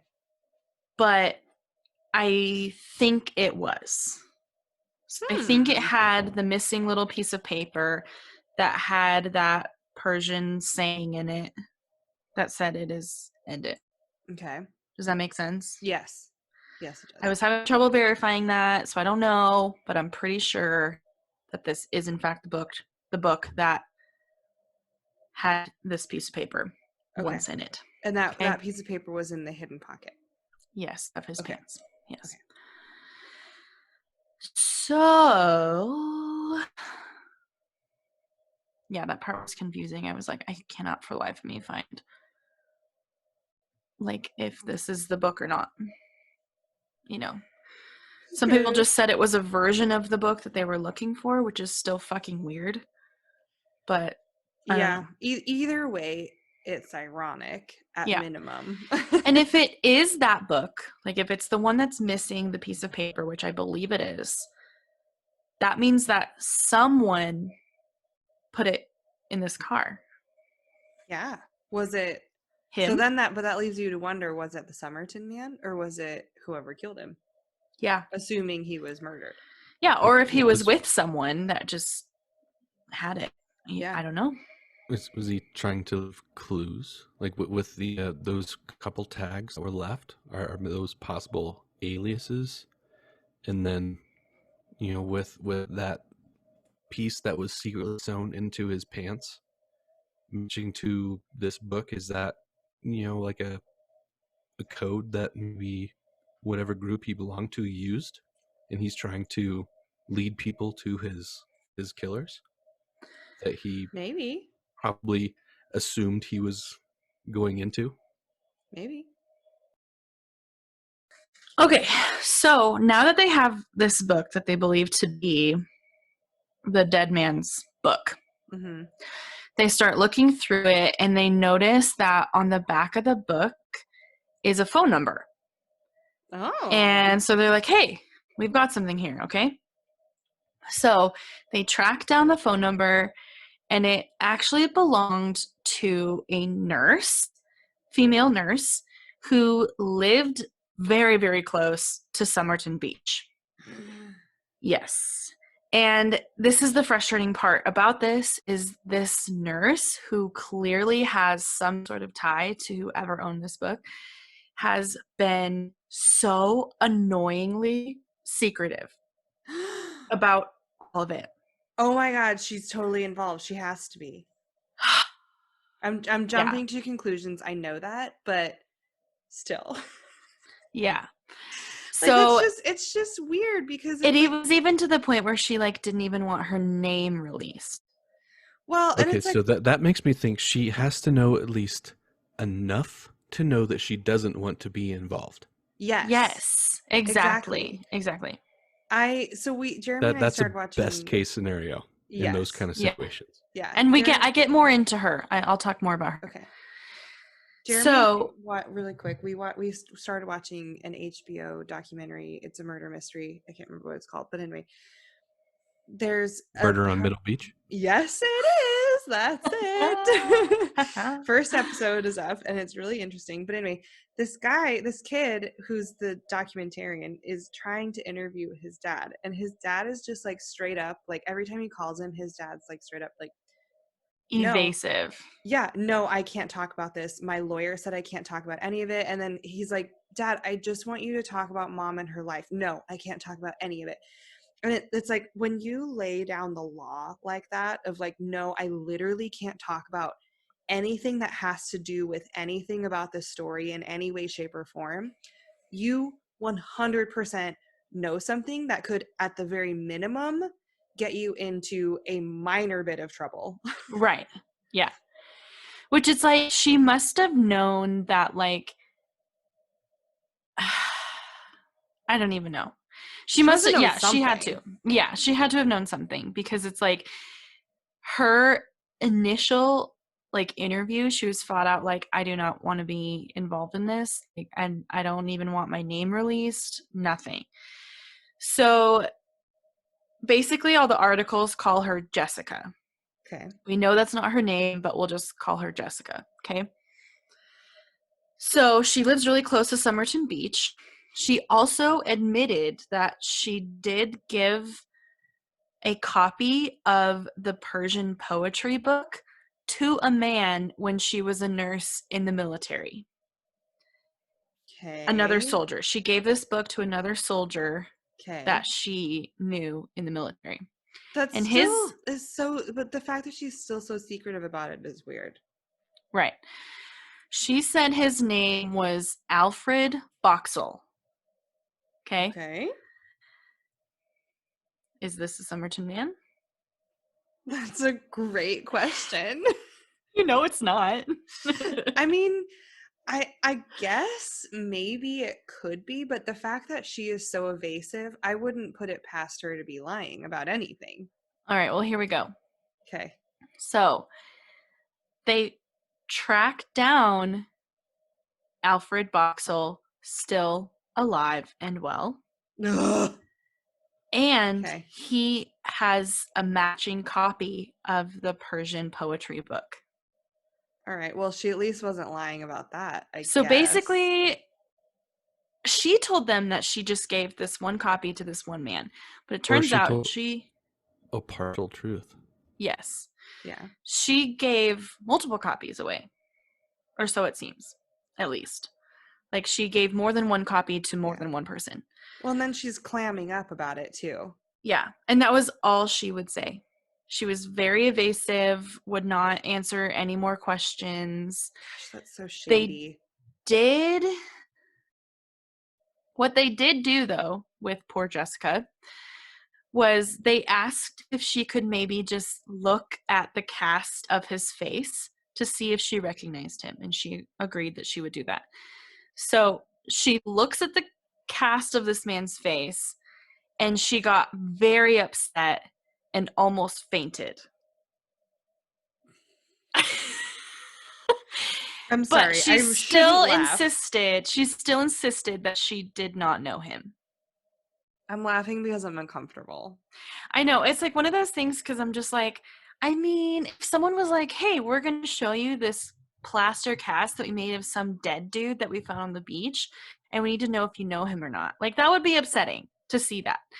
Yeah. However, I'm assuming they did warn her in some way, like, just so you know, this is what this is. But the other thing is, like, it would be very distressing if he had been beaten up, or if he was missing an eye, or he looked really very swollen, normal, or there was like a cut or something on his face. But like we said, we saw photos of him. We just looked at photos of the bust too. Yeah. And I'm assuming she saw the photos. She probably did see the photos, because they were all over the newspapers. That's true. You know, but none of it was super alarming. Like, that's what, I mean, we told everybody that's listening, like, this particular set of crime scene photos is not scary. Yeah, not bad. Yeah. No. But she was super duper upset by seeing the cast of his Okay. face. Maybe we just have What- like a really high threshold for what is disturbing. I don't Want to know what I know. think she was? I'm getting there. Oh my god. Dear Lord. Settle down. So, I'm going to say something that's going to make it seem like this portion of the story is over, but no, Kyle, you are not allowed to comment. I'm excited about this story and I'm So- ready for it. At this point, the police are like, we've got nothing on her. We have no proof. She says she doesn't know him. We can't do jack shit at this point. So they just leave her alone. I mean, I guess it's good they didn't harass her, but I guess. still, I mean, if she's not willing to talk, there's not a whole lot you can do, I suppose. Yes. So she actually passed away in like 2011 or Bummer. 2000s, early-ish 2000s. She Okay. passed away, revealing no secrets. Still. Just No, Kyle, tell me you're your not allowed to say secrets, anything. Jessica. We're going. We're getting there, Kyle. Don't you worry. He looks very antsy right now. I know. Okay, so anyway, she has died recently, but rewind back in time. She's not giving them information, so they're like, okay, let's just look back at this book, because there was something else that they had found when they got the book. They found that the book had these like impressions in the back of it that actually led to more like questions than answers. Of course. So the impressions on the back of the book were just kind of jumbles of letters and lines like separating letters that made no sense. Like it was obviously some sort of code, but they had no idea what it meant. They did say that codes like this that are really small, that aren't very long, are really hard to decipher because Yeah, you don't need have a some full sort of alphabet. repetition of letters, yeah, to know what's what. That makes sense. Yeah, so they have unless you have a cipher. Yeah, which right, I'm unless assuming that's they provided, and they did not. So there's this code on the back of this book that they have no idea what it is, and to this day they still do not know what it is. didn't. Oh, it's so frustrating. That is just one more mystery in I this even thing. know how this ends, and it's still So so aggravating. frustrating. Yes. Yes, and in fact, on top of that mystery, his manner of death is still unclear. It's still listed as an unknown death. They have not listed it as a suicide or a murder or accidental death or anything. It's just Unknown. out there. That unknown death. Who knows? There's still no like information about who he could maybe be. We still don't really know. That's I frustrating. mean, I guess there is some leads now today, which is what I'm going to get into now. Ooh, okay. Okay. All right. So, over the years, obviously this is quite a big case. So over the years, a lot of people have kind of like re-gone through this case, looked at some of the stuff just to see. Some people are more credible than others. Yes, of course. Yes. And there are actually these two men. I'm not going to name them. I guess I could if you wanted, but they consider themselves amateur sleuths, though they are credible people. Like one of them was a retired investigator, I believe, and then the other one is a professor of like something big. Yeah. So they are credible people, but I'm not even going to go into it because it was getting so overwhelming with all the people that were talking about this. But yeah. there's tons of information about it if you want. And there's a whole rabbit hole about one of these guys that I can't even get into at this point because it was just absurd.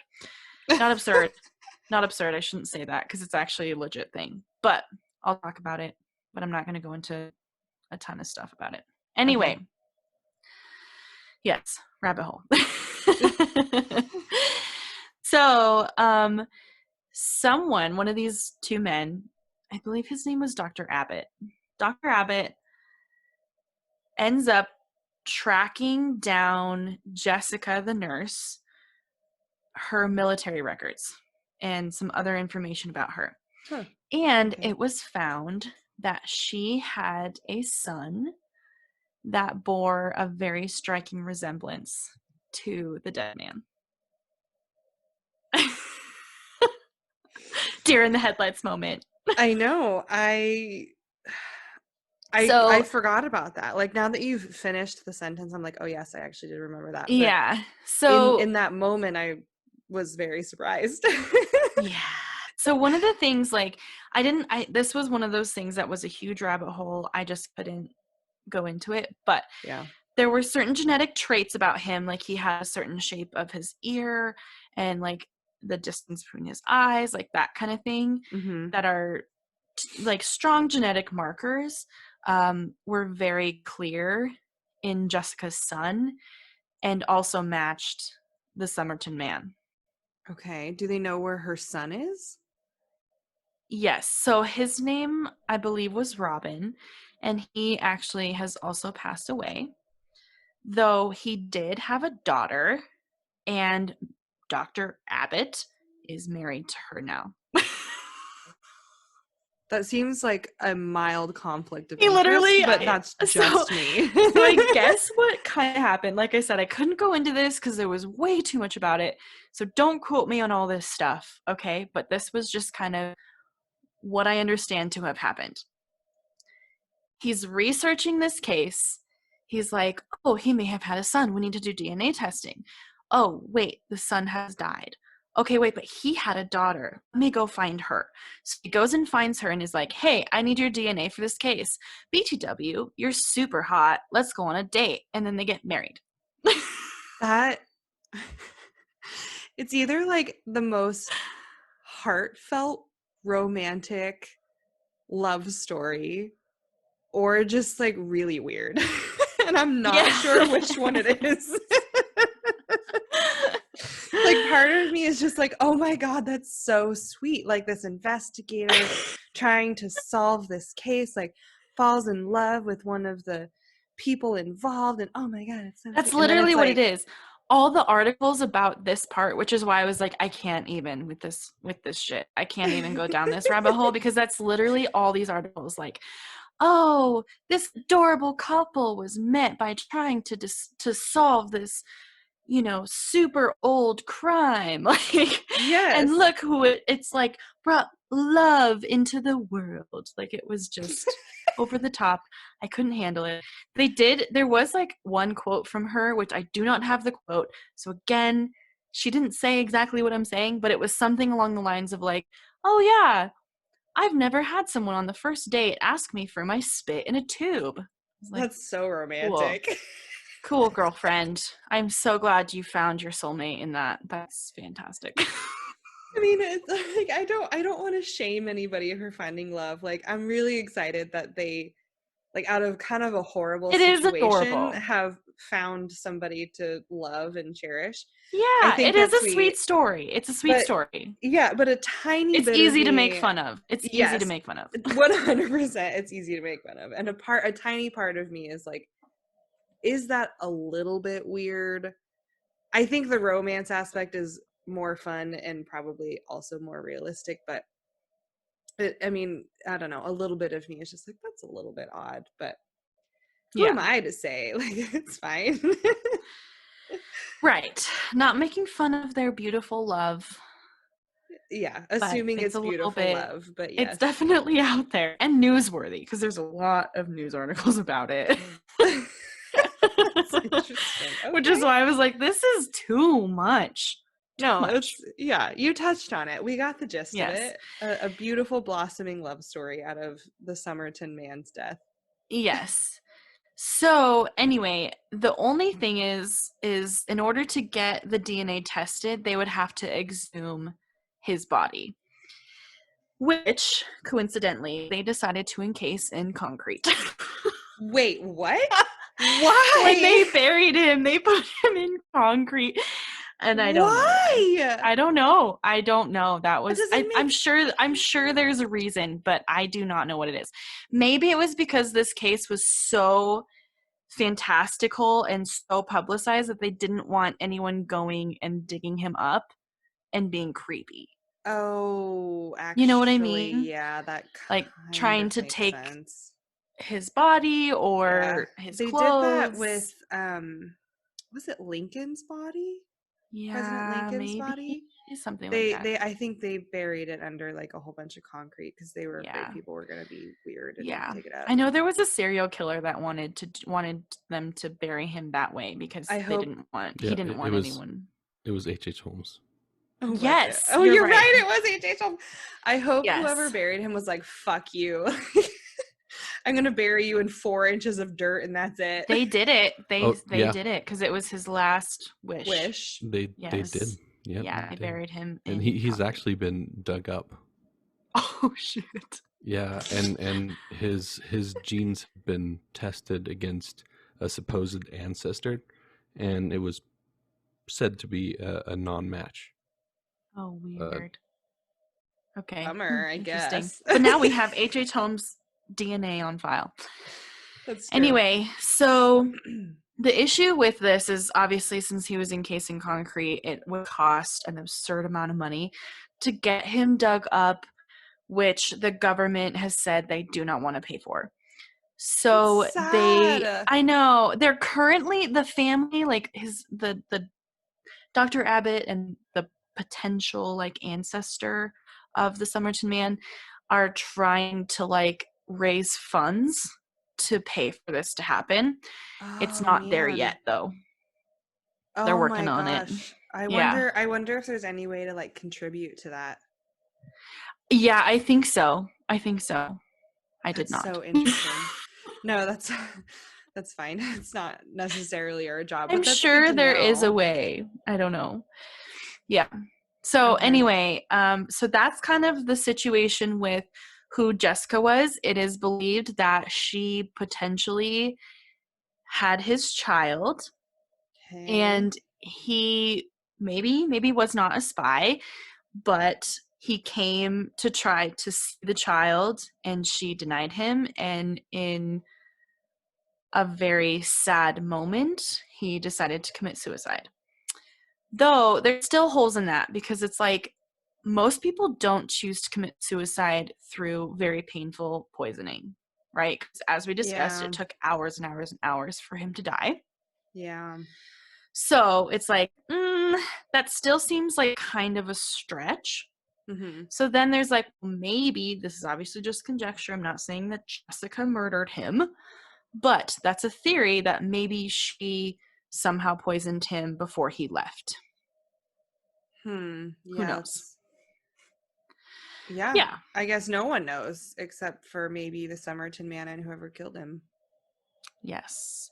Bummer.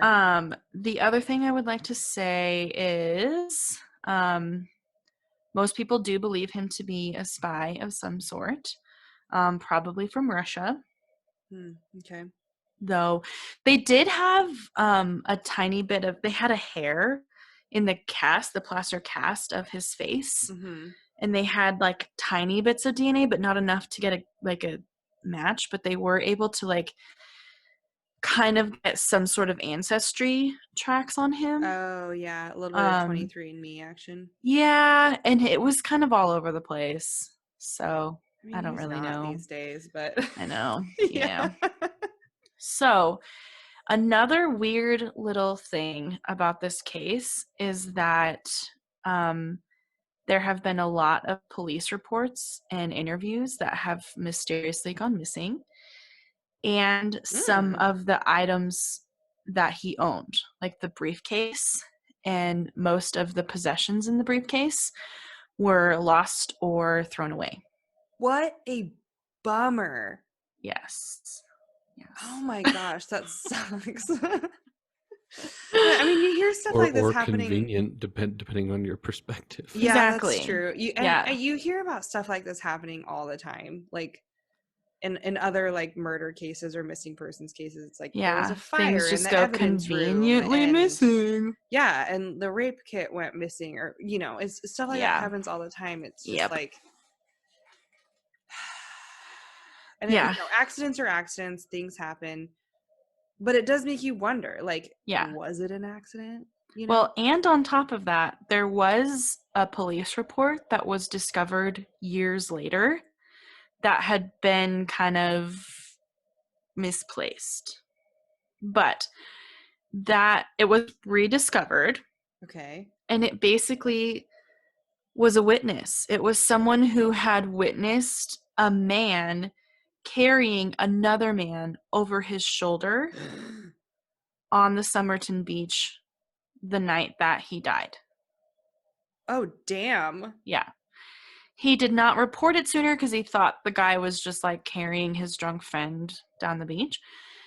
We don't know for sure if this witness actually witnessed the Somerton man being carried or if it was someone else, but it's an important account to be considered. Oh gosh. Yeah. That's Perhaps, wild. So then it's perhaps like, then maybe it was a murder by a perhaps man. a spy colleague that had Yes. to Assassinate. unfortunately assassinate his Mhm. friend, and then maybe gave him a cigarette as his last request, and there he slumped. That makes me sad. Yeah. I So mean, all of this makes me that, sad. I know. Yeah, but that's the story, the brief story of the Somerton Man of Adelaide, Australia. That was a really solid summary for sure. Because Oh, like I good. said, like the episodes from Astonishing Legends, like there were 4 of them, I think, and they were all at least an hour long.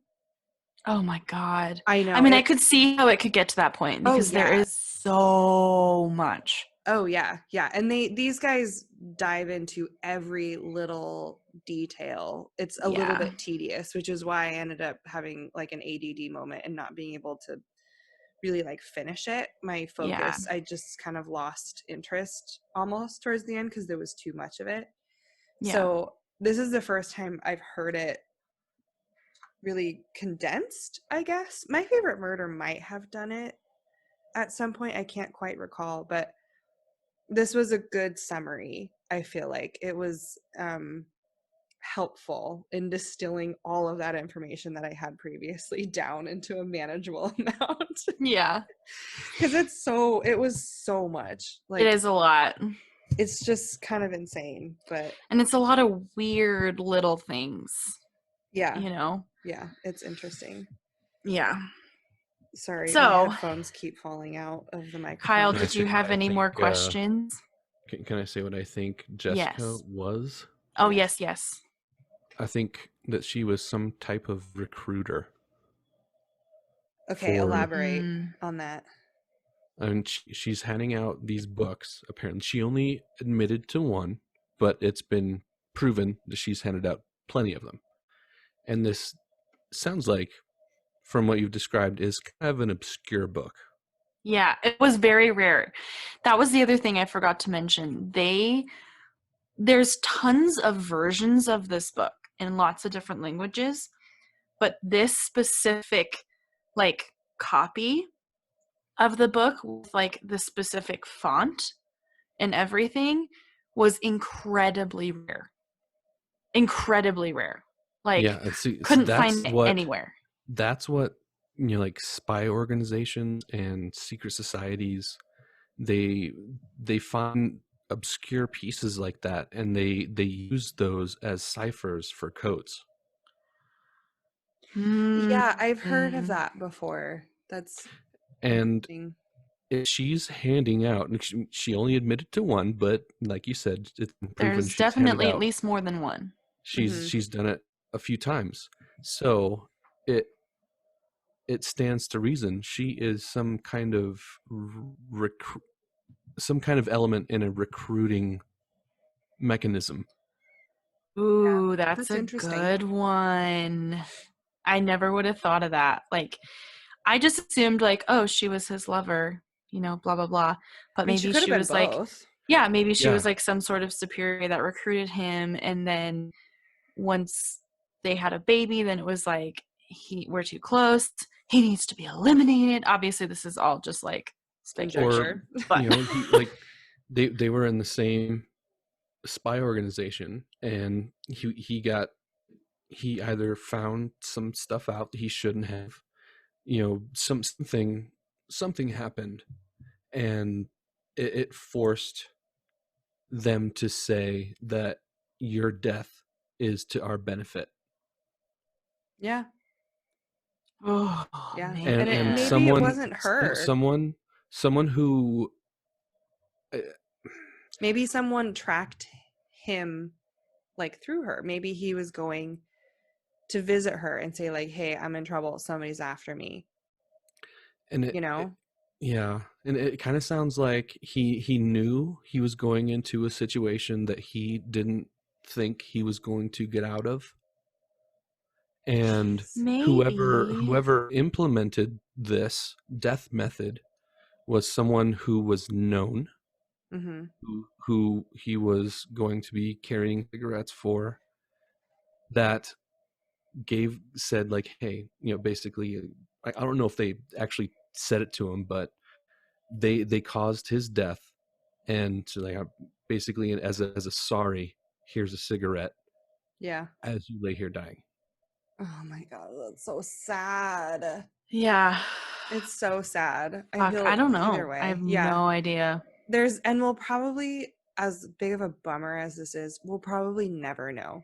Like until they can dig him up Yeah. and get a viable DNA sample to at least test against Yeah. somebody. Oh, here's the other part though. They embalmed him, Oh, which fucks with your DNA.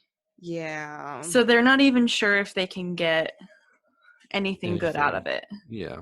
That's so sad. Which is another reason why I think it's taking so long, because it's like, is this Why? worth Yeah. doing this? Yeah. It's like the risk is, the reward is low, and Yeah. Potentially. Yeah. Yeah. Okay. Jeez. Well, damn. And That was at this point, like any kind of subversion that would have been going on at that point is likely moot. Yeah. yeah. Yeah. Jeez. Yep. Yeah. What a Wild bummer. story. Wild story. Yeah, that was crazy. Well, thanks for telling it. I'm glad Yeah. I finally got like a decent condensed version, because it's Yeah, such the story is like that one a got my mile brain long. working. Yeah. You were hooked, Kyle. Yeah. I was, yeah. That kind of stuff, it does lure me in, that's for sure. I like trying to figure things out. Yeah. Right. Like why could this situation have happened? Yeah, and You know, those given the mysterious facts that are known, I like trying to figure out those variables and try to put together the most likely scenario. And Yeah. yeah, it's fun. It's There's fun a for me. couple other like potential spy type stories that I've heard a lot about, and they're all kind of the same thing. Like the tags are missing. There's a big question about whether or not it was suicide or murder. Yeah. Well, and even You on know, like like the it's new episodes of Unsolved Mysteries, yeah, there's there's a woman one who oh yeah, the one in Oslo. yeah. The Yeah. Oslo murder. in the Yeah, in hotel. the hotel. Yeah. Yeah, all of Yeah. her tags were missing too. And yeah, that's a common practice of KGB, CIA. Like it's just Yeah. that's just what they do. It's nuts. Wow. Damn. Well, I have to Okay. tell you your theme. So I know we had talked about Oh yeah. doing a joint one. Did we want to try to do that? Oh God. I know, don't I'm know. scared. I'm scared. I feel like that is going to be so hard. I feel like we should maybe only do those ones for like Patreon. if we ever like have enough Yeah, people if we who ever want to have a pay us for this. Patreon, Yeah. maybe we should do that. Okay. Yeah. Then go ahead and give me, people out there who have us inside of your head, if you're interested in hearing us do like a joint one, or even having Kyle do one every once in a while, let us know. We Yeah. have an email account. It's taleswithtwinspodcast@gmail.com. So let us know what you think about that, if that's something that you'd be interested in hearing. Also let us know if you'd be interested in donating to us, because we're new. And things cost We do money. not we do not have a Patreon at this point. Yeah. Though if that's something that people would do, Let us know. Let us know so that we can do that for you, and then you can do 'cause that for us. we have expenses. We have to pay for Zoom because we're across the country from each other, and all of the other expenses that come with having a podcast, equipment and programs, and hosting things and things like that. So Yeah. if that's something that you're interested in and want to donate to us, let us know, and maybe we'll set up a Patreon and see how that goes. Yeah. Otherwise, so you can reach out to us on our email, like I said, taleswithtwinspodcast.com. We are also in the process of setting up social media. I know we said that last week, but we're waiting on our logo because that's how early we're doing this. We're recording some of these pretty early, so we don't even have a logo yet. But we're hoping that all of our social media across the board is going to be Tales with Twins podcast. That's Instagram, Facebook, Twitter, the shebang. Mhm. So you can also let us know on there. Wait, your theme. Wait, hold on. I'm almost done. Okay. Rate, review, and subscribe, please. I'm on my soapbox, and I don't want to forget to do this because we've Yeah. done this until now. So please subscribe. rate, review, and subscribe. Again, we are new at this, and we would just love to have even like a little bit of support and validation Yeah. because we crave that kind of stuff. So, Yeah. as the youngest of 6 kids, we crave attention, and that's part of it. Rating, reviewing, and subscribing. And Okay, why sorry. wouldn't you give And us a as full the rating? oldest, so do I. You're not the That's fair. oldest, Kyle. Well, it depends. We're a Almost. blended family. Yeah, we're a blended family. He's the oldest in half of the family. And one half of the family. In He's one the half oldest. of the family, he's the oldest. Becky's only a year and a half older than me. That's true. That's true. That's true. We have a lot of sisters, and Kyle is the only one, in case you're curious. The only boy in a sea of girls, a sea of sisters. Yes. Oh yeah. 6 of us total. It's awesome. 5 girls, 1 boy. It's very fun. Okay, I'm ready. Tell me my theme. Your theme is a bar. A bar. Okay, there's so many opportunities. I know. I know. And since we're like in 2020, we can't go to bars because that's how 2020 is turning out. So so it's kind of fun that we can at least in talk spirit, about a bar. Yes, and talk about a bar. Yes. I like that. I'm gonna mull that over. And it's funny because like every time you've given me a topic, I'm always like hawing about it. And then literally I'll wake up at 6 a.m. to take my birth control and all my other pills that I have to take. I wake up at 6 a.m. just to take my medication. And I'll lay there trying to fall back asleep because it's fucking 6 a.m. And then all of a sudden it'll come to me. So I'm waiting. I'm going to wait for that to happen.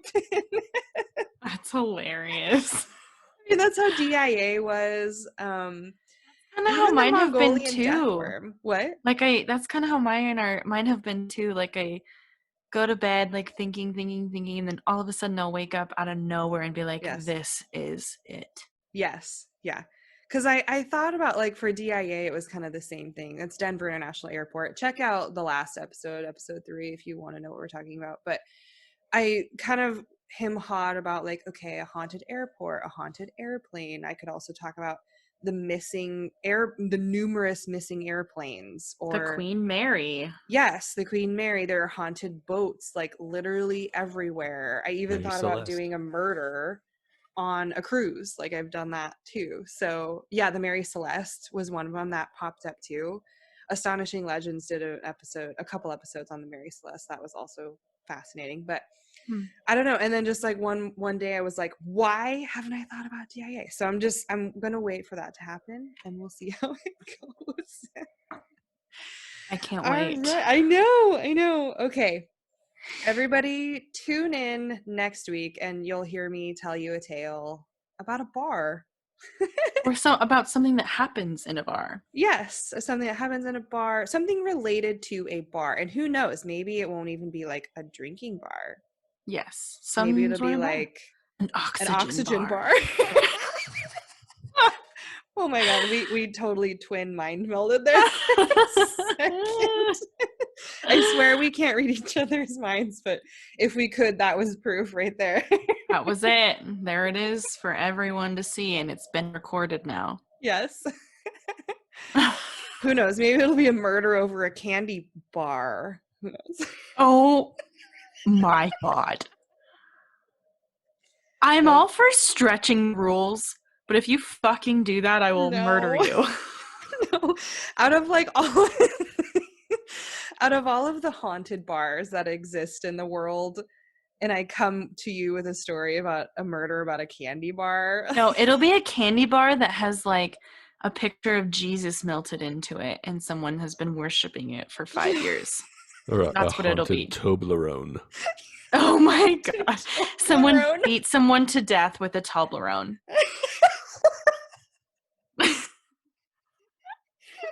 Oh my gosh. Don't We don't you know dare. if that's happened. Don't go diving into that. That's Yeah, we don't a know if that's mystery. actually a thing.